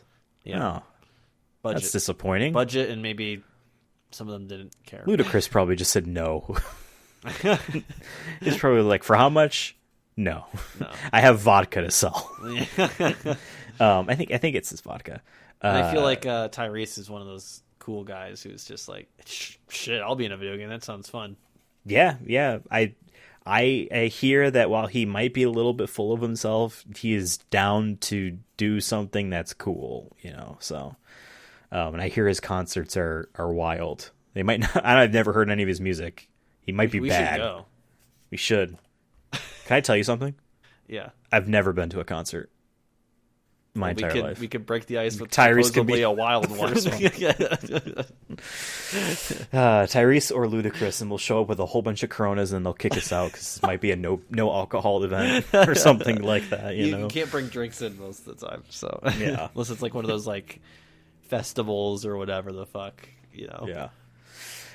Dude, Race Wars, or what was the Real World thing? Yeah, there was Paul Walker's brother does Fuel Fest or whatever it was Fuel called. Fest, something like that. The Paul DC Fuel Fest. We need I don't know if they do it every year, but was it last year? They had one in like Vegas. That was the closest to like me, and I'm like, maybe Ethan and I should go to Vegas, baby. maybe. We'll go eat at the Bellagio. That's a reference no one will understand. It's just true. Any case, we cut to the rest of the crew meeting up with Dom at a race event, and Cam enters to win some cars. This was a pretty decent street race. I actually enjoyed this. This one was better and felt more fair. Apparently, there were shortcuts. It was tight. Yeah, so if you crashed, you're not completely fucked. But also, like, a lot of the areas you race on are so wide that the sense of speed is diminished, but so is the sense of challenge. And the game wasn't great, whatever.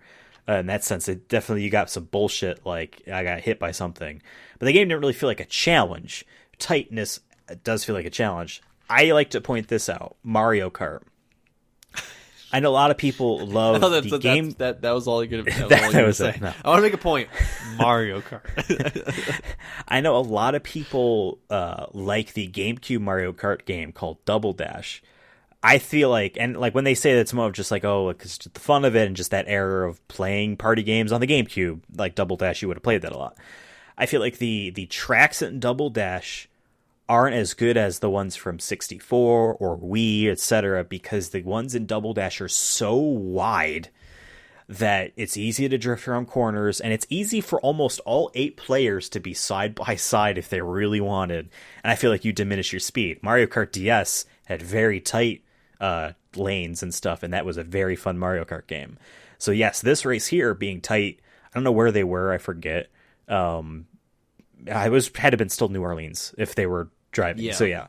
But yeah, I felt that was very good. Apparently there were shortcuts. I had a trophy for finishing the race without doing the shortcuts, so I never saw any shortcuts. I don't remember if I did or didn't. Yeah, I won. So there's that. Yeah, I won. I did it first try, and I'm like, cool. Yeah. I like that. I like this aspect. I enjoy this. Roman, so we cut back to Roman, uses... because we win the cars so that Roman can have cars, because he said he was going to get them some cars, the bad guys' cars, to use for a heist. Roman uses those cars with Lamar and some other dude to get another Eclipse device, and you use it as a wrecking ball, which is fun, but you were not given any... Like, Letty says, Roman, remember Rio? And you're like, as a fan, you're like, like the safe. And then IMDb points out Roman never had the safe attached to his car. That was Dom and Brian. He was there. He was there, but see, he knows about it. But there's no mechanics to like have it whip around, so you kind of just let it just happen, whatever. Yeah. And I noticed in this mission, enemy cars get taken down no matter what. You can bump into them and they're taken down with your vehicle. Probably because they had playtesters not be able to use the wrecking ball thing properly. So like if it grazes them, they fly away. That's it. But the side effect is so does if your car hits any of them.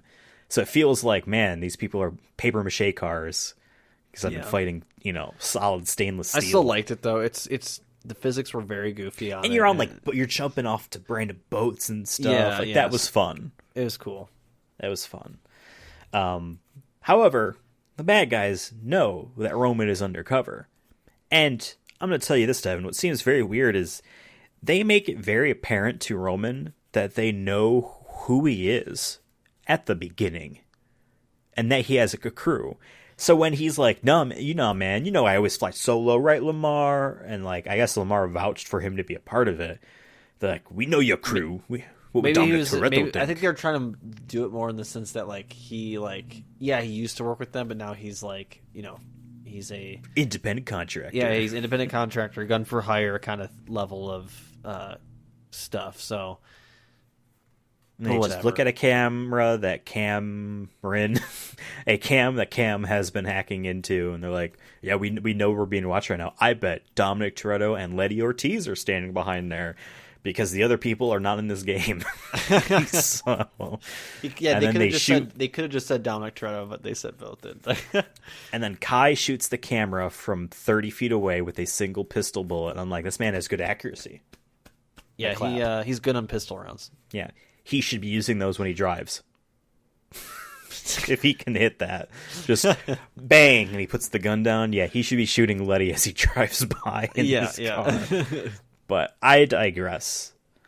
And honestly, if they added guns to this game, it probably wouldn't have been as cool. So then you would because then you would have had Wheelman, right, with all the people shooting guns at you. No. Yeah, that's not good. Dom and Letty and Mom Spaghetti take out Lamar, which is very easy because he was a distraction. They let him die or whatever. And Vienna and Cam, they chase after a truck. Cam and Vienna chase after a truck, and the truck is filled with mining gear. And they literally say, "Oh, we can use this." They don't use it. It's cut content. They don't use the mining gear. I don't even remember. I didn't even pick up on that. I was expecting this mining gear to be used as a future gadget. Like, oh, you can, I don't know, shoot it in front of you to destroy terrain or something like that. Yeah. Nah. They didn't have time to implement that gadget. That's my assumption. The team didn't, the actual developers didn't have time to do it, which is fine. It's just funny to me. Dom and Letty and Mom Spaghetti go after Roman. That was the ending cutscene, actually, is they become miners. They're just really into it. It's a hobby now. Oh, Jesus. Dom and Letty go after Roman and free him, but there's a bomb on his vest, so they need to drive back to the base to take the vest off. And now I know I'm being very stupid in how I word that to belittle it. That's how they show it being removed. Is just the vest is in Cam's hands. And we're good. So they could have taken it off of Roman and thrown it out the window. Because he literally says, I thought you gave me a bulletproof vest. So just take it off. You know that it's the bomb. At least the mission itself was fun though. I lost that one so many times too. Did you? I lost it. And I heard the random Roman lines of Dej, you're my boy. You'll always be my boy. Apparently he ad-libbed those, and you can tell because they're not good. I never learned Ramsey's last name. That was actually funny though. I thought that was funny. But I forgot to mention it earlier, but the radio, on the police radio, plays through your controller on at least on PS5. I don't know if it does it on PS4. Oh, really? Mine was playing the police radio through the controller. I was playing with headphones on. I didn't hear my controller at all. Oh no, so it was actually it sounded pretty cool. But then it made me think I wish they did that for all the characters. Because they're doing radio, right? They're not just yelling and they can hear each other. Hey, I think we should hit the guns off the train. No, yeah. Well, I'm glad they didn't because I wouldn't have heard them. True. I didn't know that. But yeah, the police are talking to me oh, they're going westbound, blah, blah, blah, blah. It's a little distorted, but it was a neat feature. And I'm like, why didn't they do this with I'd be cool if Dom's telling me to turn right or whatever through my controller. I thought that would have been cool. So, or at least both the controller and the TV as well. Because I remember I platinum this game. I love it. Called Transistor. I never thought of this game. Goddamn. No, I will not be platinum working. this game.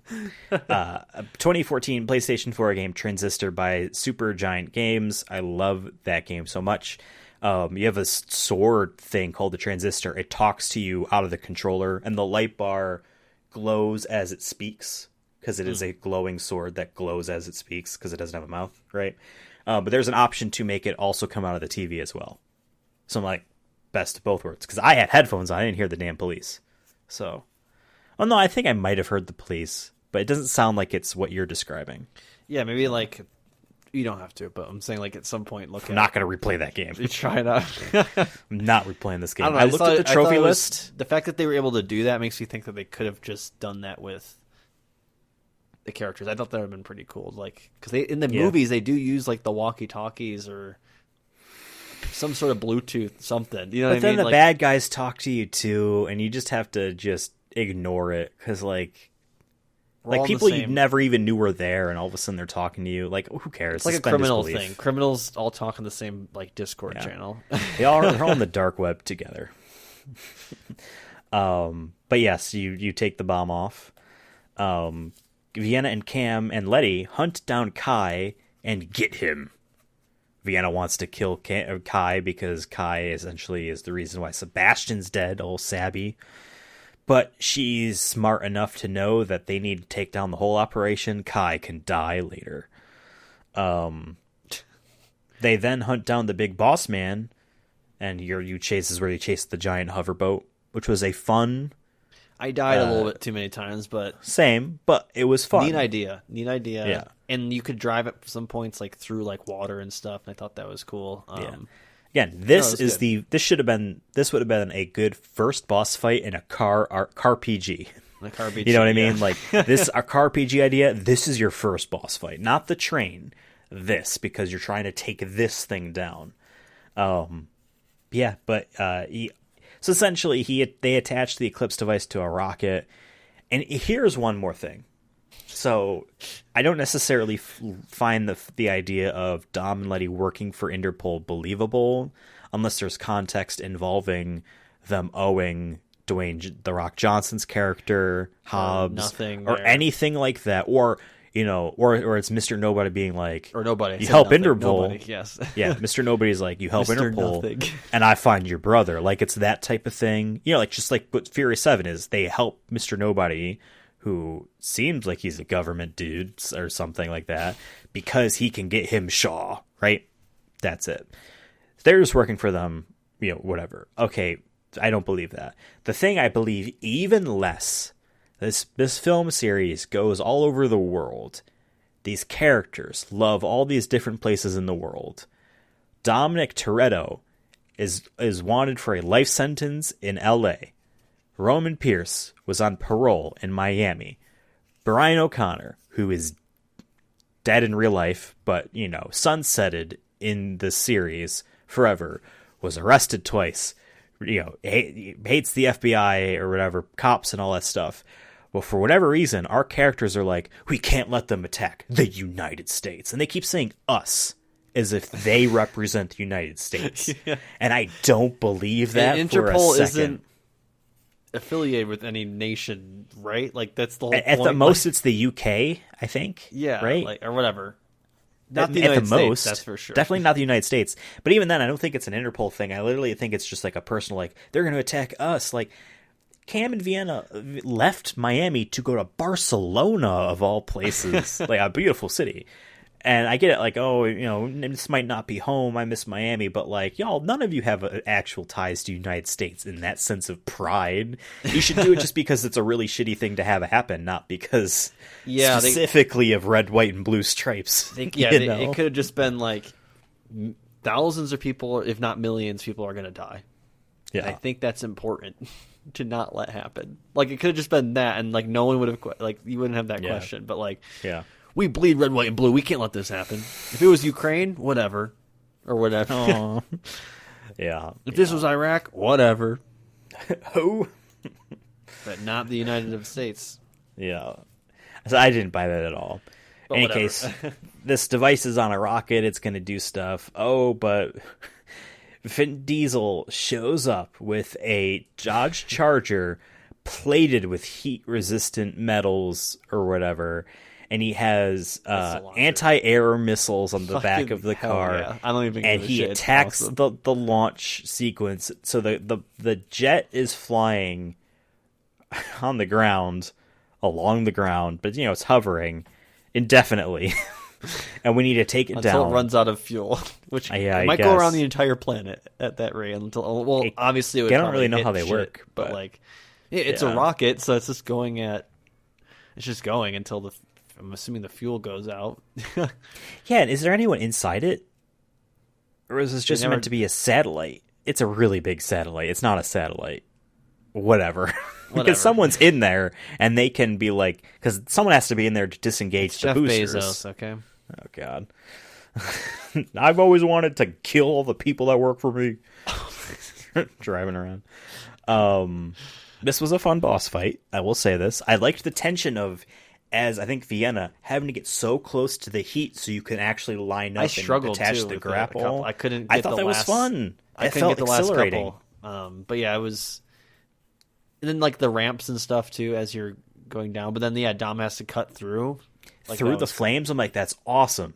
But they did that once, and like, again, there needed to be a lot more for this to really feel good. I don't like how it ended with just Dom's on top. Just that like that honestly beats, like, we've always been like our channel art for a little bit, or our episode art for this was Dom coming out of the car, because I think that was Fast 4 or 6. Or 6, where he jumps out of the car onto to catch Letty as he falls into another car. And like, we always thought that was just like peak Fast and Furious goofy like physics. This beats it by a lot, because like no man is jumping on a rocket and staying both feet on that. He's just skateboarding. He's whoa. He's surfboarding on a literal rocket meant to go to space. This rocket cockpit has no fuel anymore, so it's off. It's just momentum is carrying it. So it's sliding on the ground in a straight line. I get it, whatever. This whole track is one straight line for the obvious reasons of the rocket can't turn. Has endless momentum. And he's just on top going, whoa. I wish they cut this last part. It should have been just Dom goes through the flames and shoots and takes it out, and then that's just it. Having to rescue Dom, I get it. Thanks, babe. Tie back to the beginning. I get it. But like, it was very anticlimactic. Like, I died more times trying to save Dom. Oh, you did? Than actually doing the epic thing, because I was driving behind it for so long because it was easier. I didn't realize, my life is running out for whatever reason. I don't know if it's just heat exhaust still or something, but like, I would just die. And I'm like, wow. And then I noticed, like, hey, if you stay behind it, your health slowly ticks away. So you had to be on the left side. Yeah, I just stay on the left side the entire time. And I'm just like, do I need to catch them? Because sometimes you need to be close and they jump on. Oh, I just forgot. On the train level, where like Letty's supposed to go on to the train, I I put the PlayStation in sleep mode because I failed or whatever, and it came back to it. And they just disappeared. So like, I didn't see any of what they were doing. I just totally forgot about that. They were just slowly creeping along the train because it's not. So I'm glad that glitch didn't happen during the Dom surfing rocket ship scene, because you wouldn't have been able to see it. Did you ever pause the game and because I paused the game a lot. I'll have to actually edit the footage to use for the background, because there's about an hour of the game being paused that I recorded like an idiot because I just walked away and had lunch. But like pausing it, and you can actually turn the HUD off, so it's just as Fast and Furious Crossroads and whatever you saw. It's kind of cool. It's like a screensaver. But a lot of effects, no photo mode. A lot of effects. Well, the game's not really pretty, so I don't really care. A lot of the effects are unstable, and they did not freeze.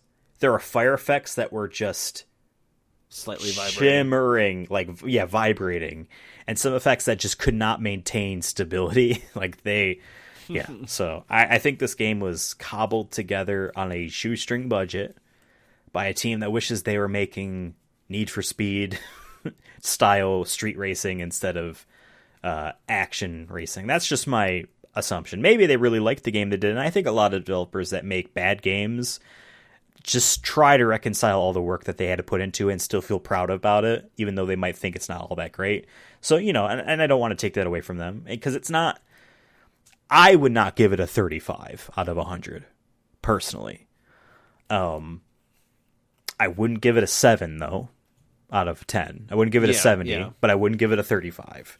So, like, it's, like, to me, when you get that low, it's so broken. Like, you're getting into games not working. Like, we're in a Cyberpunk launch day scenario of, like, this game doesn't work. Yeah. Levels of low score, personally. But yeah, we save the day, and then this is where Vienna's story is wrapped up, because... So let's reiterate here. Cam and Vienna each have their own interpersonal stories. We do not hear anything about Cam's from Cam's own lips. We hear from Vienna as she talks to other people about Cam. It sounded like Cam didn't really have parents that stuck around, and so Vienna was like, their sister, so to speak, and that's why they live together.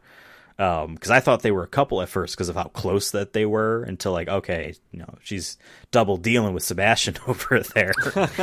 Clearly, Cam is not a partner in that sense, but they're like siblings, right? In that sense, and so like I guess Cam's story maybe not gets like closure, but like, oh, they win that race on those cars and they're so happy, they feel like they proved electric cars and blah, blah, blah. So that's what Cam gets. Vienna's is dumb. They left Miami because Vienna hosted a street race and just people died. And so like she has an arrest warrant out for her. So they left.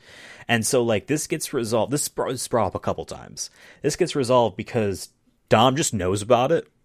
And is like, the mob was as a part of it. Like, it's not on you. And he's like, we found all the evidence. We have all the evidence, and we got evidence in family. I think he says in law enforcement. I'm like, this whole time,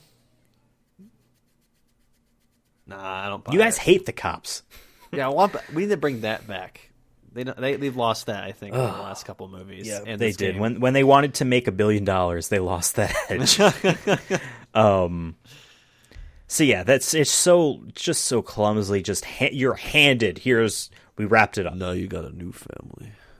Exactly, and yeah, I do want them to. I wish though he handed Vienna a Corona though. That would have been great. Like he just had, like it just all of a sudden he has one. I think that had just been peak video If Coronas games. were in this game, and that's the reason why it's delisted because of that licensing, I would accept it. I'd be like, all right, I understand. I understand. But yeah, and then it ends, and then the credits play, and it plays the same song from the title sequence twice or whatever. And I couldn't. I didn't want to skip it because I wasn't sure if there was going to be something, but then there just wasn't. But I skipped it. It did say I got bored after a while. It did say thank you for playing at the end. So I was like, you're welcome. Oh wow, you're welcome. It'll never be as good as the ending of most Mario games, where Mario personally says, "Thank you for playing my game." It's voiced out. I love it. Has there been a game that just said like at the end just says, "Now go fuck yourself"?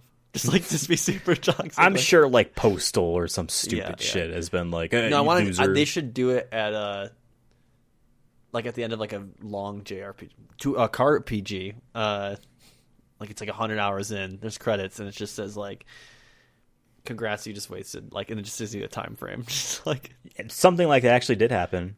There is a PlayStation 1 cult classic called Moon Remix RPG that is meant to be a parody of RPGs. You're essentially a hero killed all these innocent monsters, and you're trying to bring them all back to life and whatever. And like the whole time, you're trying to like open this circular portal and blah blah blah, and there's this voice that's calling out to you, and you're like blah blah blah. The ending of it is the circular portal is the disc lid to the PlayStation 1, and the voice calling to you is your mom telling you to stop playing video games. And it basically is telling you, it almost tells you wasted your time for playing the video game. I didn't play it. That's just what I know about it. It is very beloved cult classic. So yeah, a long RPG grass. actually did it. Yeah. Yeah, now touch grass. What sucks is that I was outside the other day. And you I touched don't know grass. where I was, and I saw grass, and I'm like, man, the act of touching grass is now like something that people say like as an insult. Like, you're inside all the time. Go touch grass, or just like, Well, I did need to you? go outside get some. No, this is stupid. I'm outside. I'm gonna bend down and touch some grass. Wow. Telling me for the first time. This is the first time Touch I've ever some touched grass. grass. I then looked through. You unlock trophies pretty much after every mission, and the trophies / achievements give you picture book stuff. So I did get to see Cam and Vienna's actors in the recording booth. So I know what they looked like from that. And like there was a couple facts and trivia. Like, okay, that's kind of cool. Whatever. Most of them were locked because you had to win online stuff. And then I tried to go online and I could. So let's talk about the multiplayer real quick before we talk about the overall game. We had to watch. I watched a couple of YouTube videos. I know, Devin, I sent you one of them. Yeah, I watched of that someone one. playing online. This guy's not that great, but his video descriptions are like, "And I won." And I watched one of them. He got busted. It is someone else won for them. But how the multiplayer works is there are 3 teams of 3. There are heroes, villains, and the popo. I Which, personally think the I was popo are gonna the say- villains. Yeah, I was gonna say that there's something wrong there. The heroes win by, so it's basically, instead of a race, it's because most of these tracks are not actual circuits. You just go from point A to point B, and then at the end, you just want to make sure your team is there and not the other team. So you have to destroy the other cars. It's really Yeah, dumb. because they got to the end and they just chilled until like they won or whatever. Yeah. And the police win by destroying all the other cars because then they can bust them. That's how the police win. So yeah, that's just what it is. And it looks like there is a very, very grindy experience point system to unlock stuff. And the game doesn't look... the multiplayer looks so boring. It just looks so boring. It's not races. There's no It could have other been cars around. Yeah, it's If like true carnage would be if there were NPC cars, just like the city of Barcelona as you're driving around, you know, and you that can type use that of to your stuff, advantage. You know what I mean? Like, or something like. I'm but gonna it's hit just this so bus or boring. whatever because I know there's 2 people behind me, and hopefully that like Right? It makes just them mess up. I don't know. this felt so. This Bandai Namco guaranteed it said you need a multiplayer mode because this game is $60, whether you like it or not. This 4 to 6 hour video game is $60. Make a multiplayer mode. It's so boring and dumb looking. We didn't get to play it, but I watched Shit on it the battle enough. royale. It's just like Furious 7, the car coming out of the plane. It's Yeah, just yeah. that. Yeah. And there's to think about it though, they do have the different like weapons, I guess, with like you have the rocket launcher, you have the thing. I think Yeah. that there maybe you could have done a battle royale, but it probably would have been good. But like you all drop out of a different plane. We would have been talking about it yeah. instead of this. You know what I mean? Like no one even knows this game has Even if multiplayer. it was bad, they've been like, have you seen the Fast and Furious Battle Royale that's on this $60 game? It's ridiculous. Sometimes you get rocket launchers, sometimes you get grappling hooks, sometimes you can I will hack. say, the fact that you can't in 2022, 2 years later, get 9 people to play reliably, no way in hell you're getting 100. No way in That's hell. the tough part about battle royales is you No have to way have in the hell. player base. So, that is Fast and Furious Crossroads. What did you think about the whole game now that we walked through everything? Um, Well, yeah, I know we all kind of just talked about Yeah, it I as mean, we like, went, I'm trying to think but what else I any didn't really say. closing things? I think the Metacritic score isn't fair. I think this game it was fun throughout for me enough that I enjoyed my experience. We paid $15-20 for it. I feel like that was worth it. There's some cool elements or ideas with like the train and some of the set pieces. I like the ending set piece of a rocket ship. I think that's a good ending one to like really like up the ante. And honestly, that's the biggest set piece I think we've seen outside of the stuff we saw in F9. So like for me, it's kind of like just overall, I thought it's a bad game, but it's better than like Wheelman for me. Probably the best video game we've played. It's the most fun I had. Am I gonna play it again? Probably not. But also, the game is like 50 gigabytes or something like that. So I'm definitely there was a 26 uninstalling gigabyte update after I installed the game that I had to wait because I was like, oh, I'm gonna play this an hour before bed, and then I'm like, never okay, mind. never mind. I'm doing a half hour or not at all. But just for me, it's just I think the reviews are probably too much, but I get why maybe they were like that just because of what you said earlier. Were like this game would have been good in like 2011.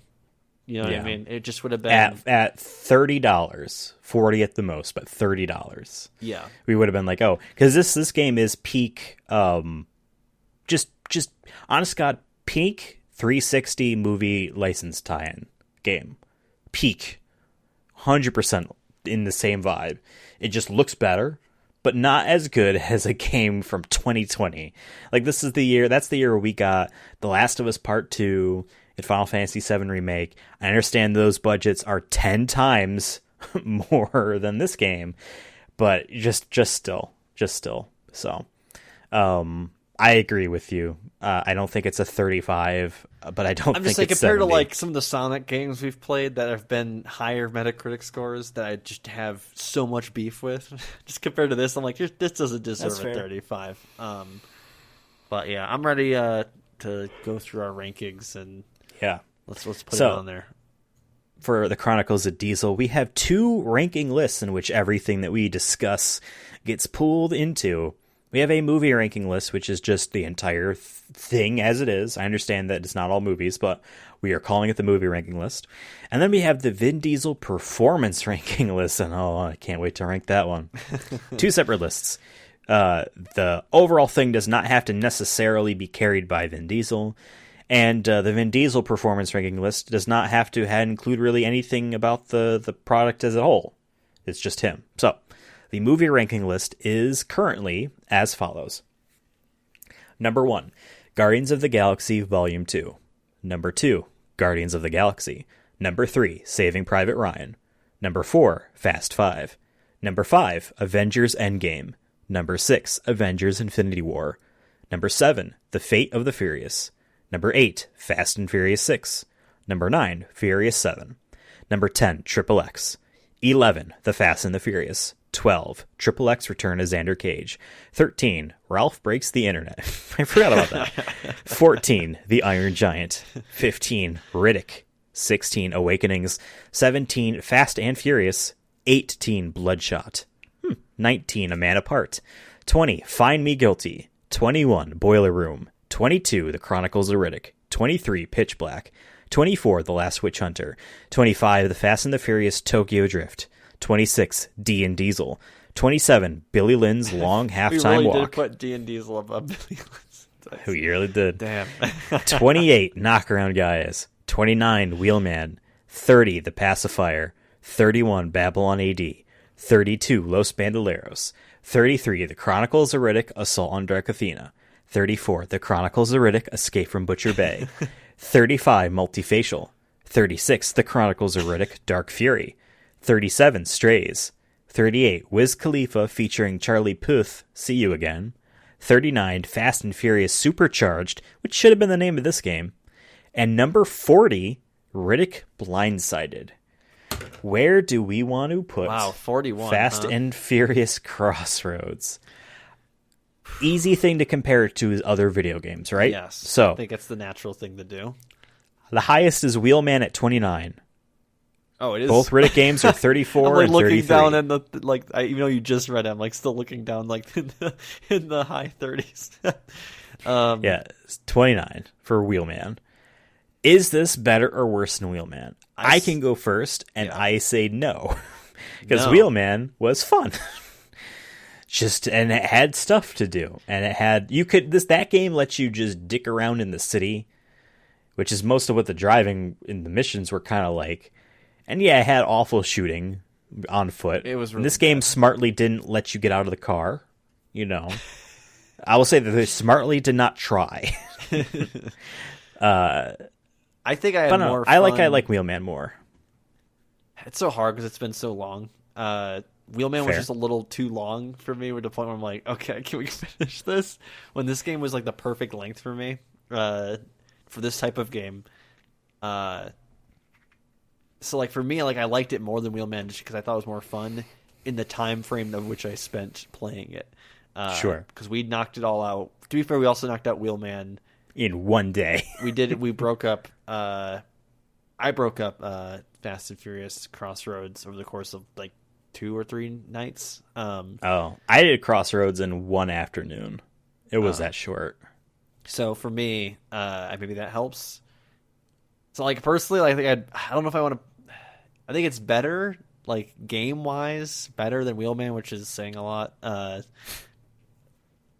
I don't know. I also don't care enough to be like, no, it needs to be above Wheelman. It's kind of like I can be persuaded. I just think that the spectacle idea of, honest to God, just a Vin Diesel video game, because Wheelman isn't based on anything, is more interesting to me than a delisted bad, granted Wheelman isn't great, but bad Fast and Furious tie-in. Granted, there have been other Fast and Furious games. There's like 5 or 6 of them.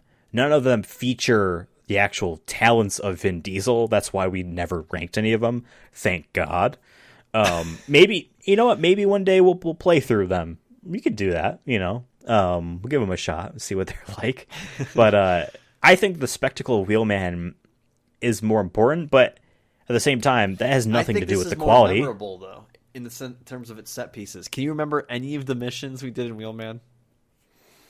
I remember the ones we died a lot on because we repeated them often. So you're right. You're fair. There was a time we couldn't get out of the goddamn garage because we had to shoot all these dudes, and we just kept dying to RPGs and shit. But airjacking, Devin. It was airjack. It's funny, and there was some funny moments. But I just feel like this is a better product, even though the product isn't good. But also, I'm like looking at this and like, why did we rank Wheelman so high? I think it's because it was so goofy and fun, but also like I just feel like this is a better video game, but not by much. Just in my personal, I had more fun with it too. So I think that okay. Let's entertain the idea because I'm not gonna really fight on this. I can be persuaded. So let's say it is above number 29 Wheelman. How high up does it go from there? Is it just gonna stay at the new 29? Do we think it's better than Knockaround Guys, which is our 28?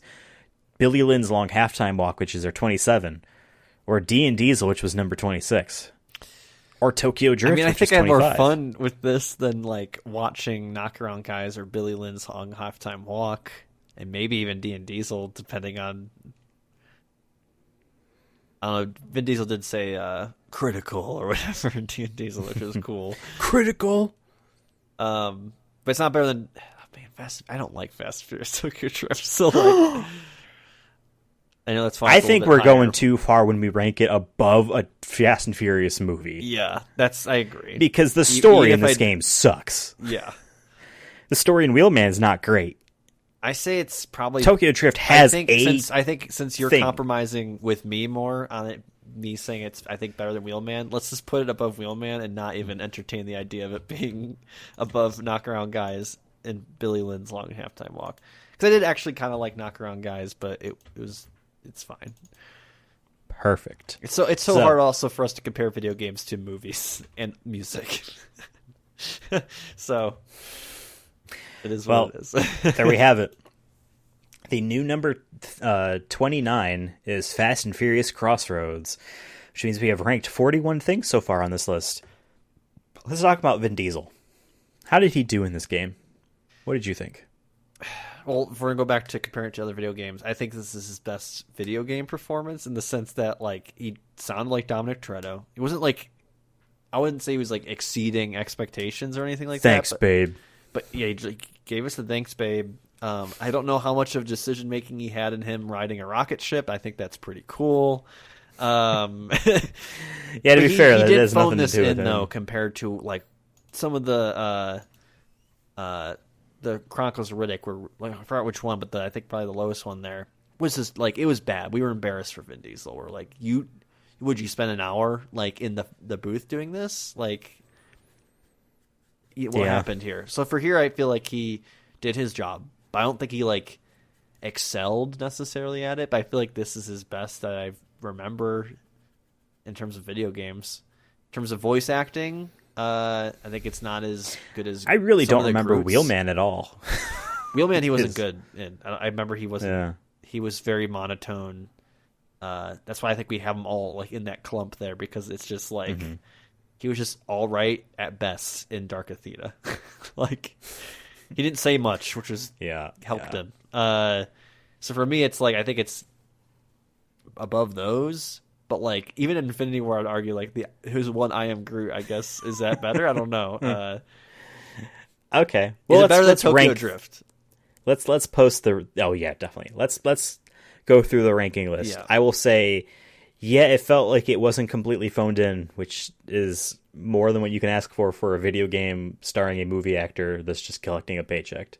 And then he goes to the Game Awards to pretend, that it's a really big deal for him. I honest to God feel like he's going to give it his all in Ark 2 because he likes Ark. Yeah. You know what I mean? Yeah. He likes that game. Therefore, he's going to want to really do He doesn't like Wheelman. Yeah. So here's the Vin Diesel performance ranking list. All 1 through 40 of them. Number 1, Triple X. Number 2, The Fast and the Furious. Number 3, Triple X Return of Xander Cage. Number 4, Fast and Furious. Number 5, Find Me Guilty. Number 6, Fast and Furious 6. Number 7, Riddick. Number 8, Furious 7. Number 9, A Man Apart. Number 10, Fast 5. 11, The Last Witch Hunter. 12, Bloodshot. 13, The Pacifier. 14, The Chronicles of Riddick. 15, Babylon AD. 16, Billy Lynn's Long Halftime Walk.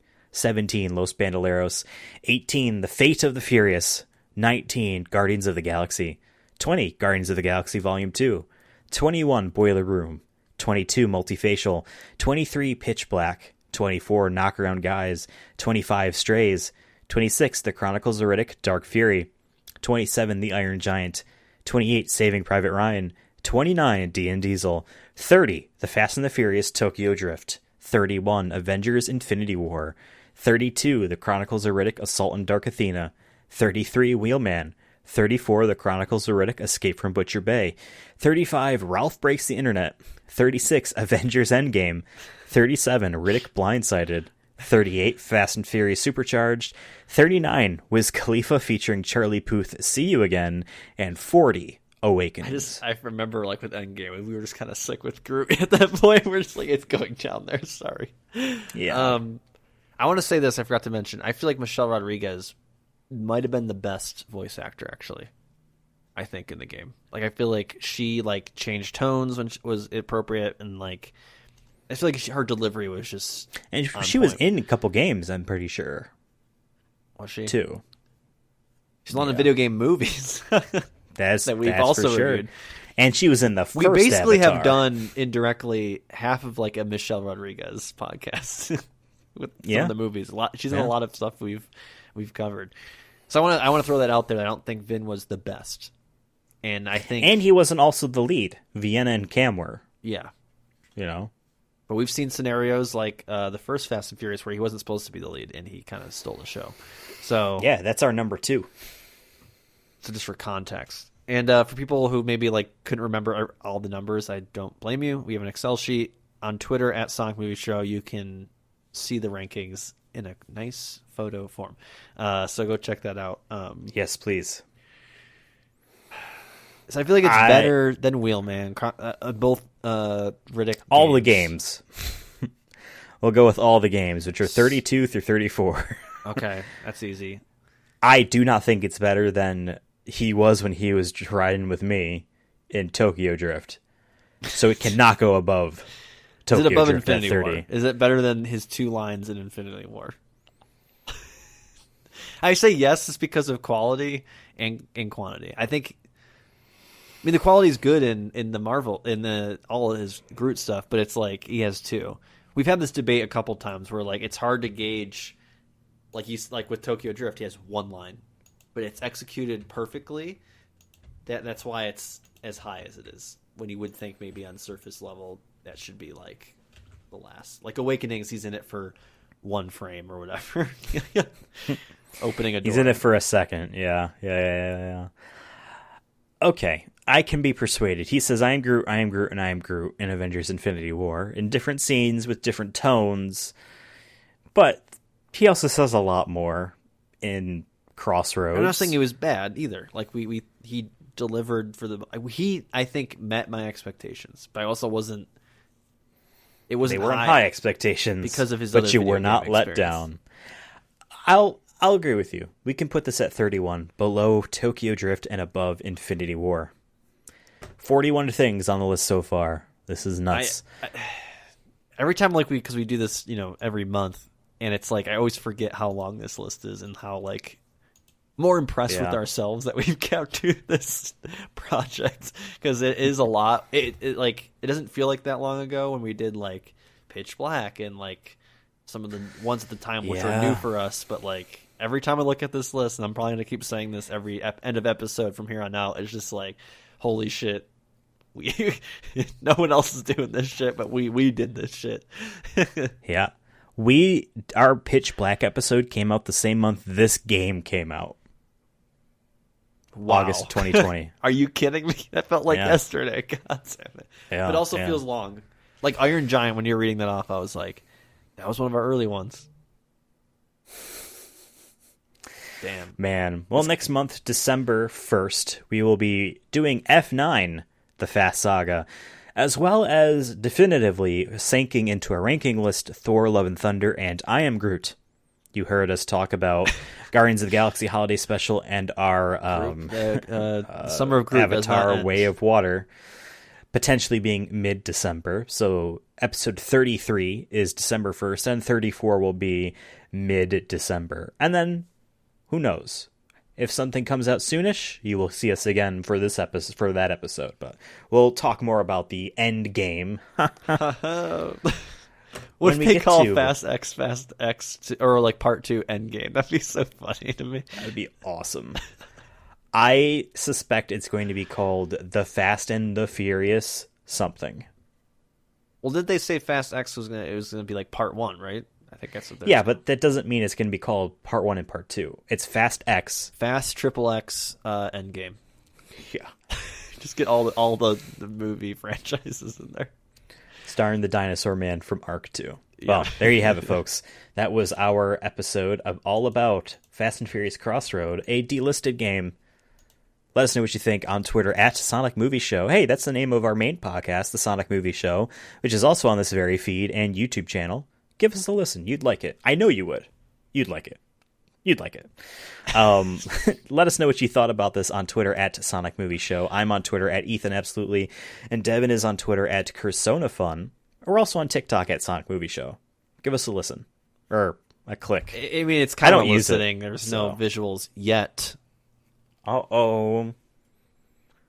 We got animated GIFs of Vin Diesel coming up. Yeah, our next episode is going to be a picture Me of at Vin the Diesel work pizza party. His mouth is moving based off what we're saying. Oh my god, that'd be great. We're a VTubers, but it's Vin Diesel. Both in of us roles. are Vin Diesel. Yeah, like I'm Dom and you're Riddick. Hell yeah, let's do it. We'll see you next month for another episode of the Chronicles of Riddick. See you later. Ah, shoot. This is Ethan from the future, editing Ethan here. It is not the Chronicles of Riddick. You know this podcast is called the Chronicles of Diesel. Why am I even doing this? Have a fantastic day. What is it with you? What do you got, a death wish or something? That's what it takes. I just want to race.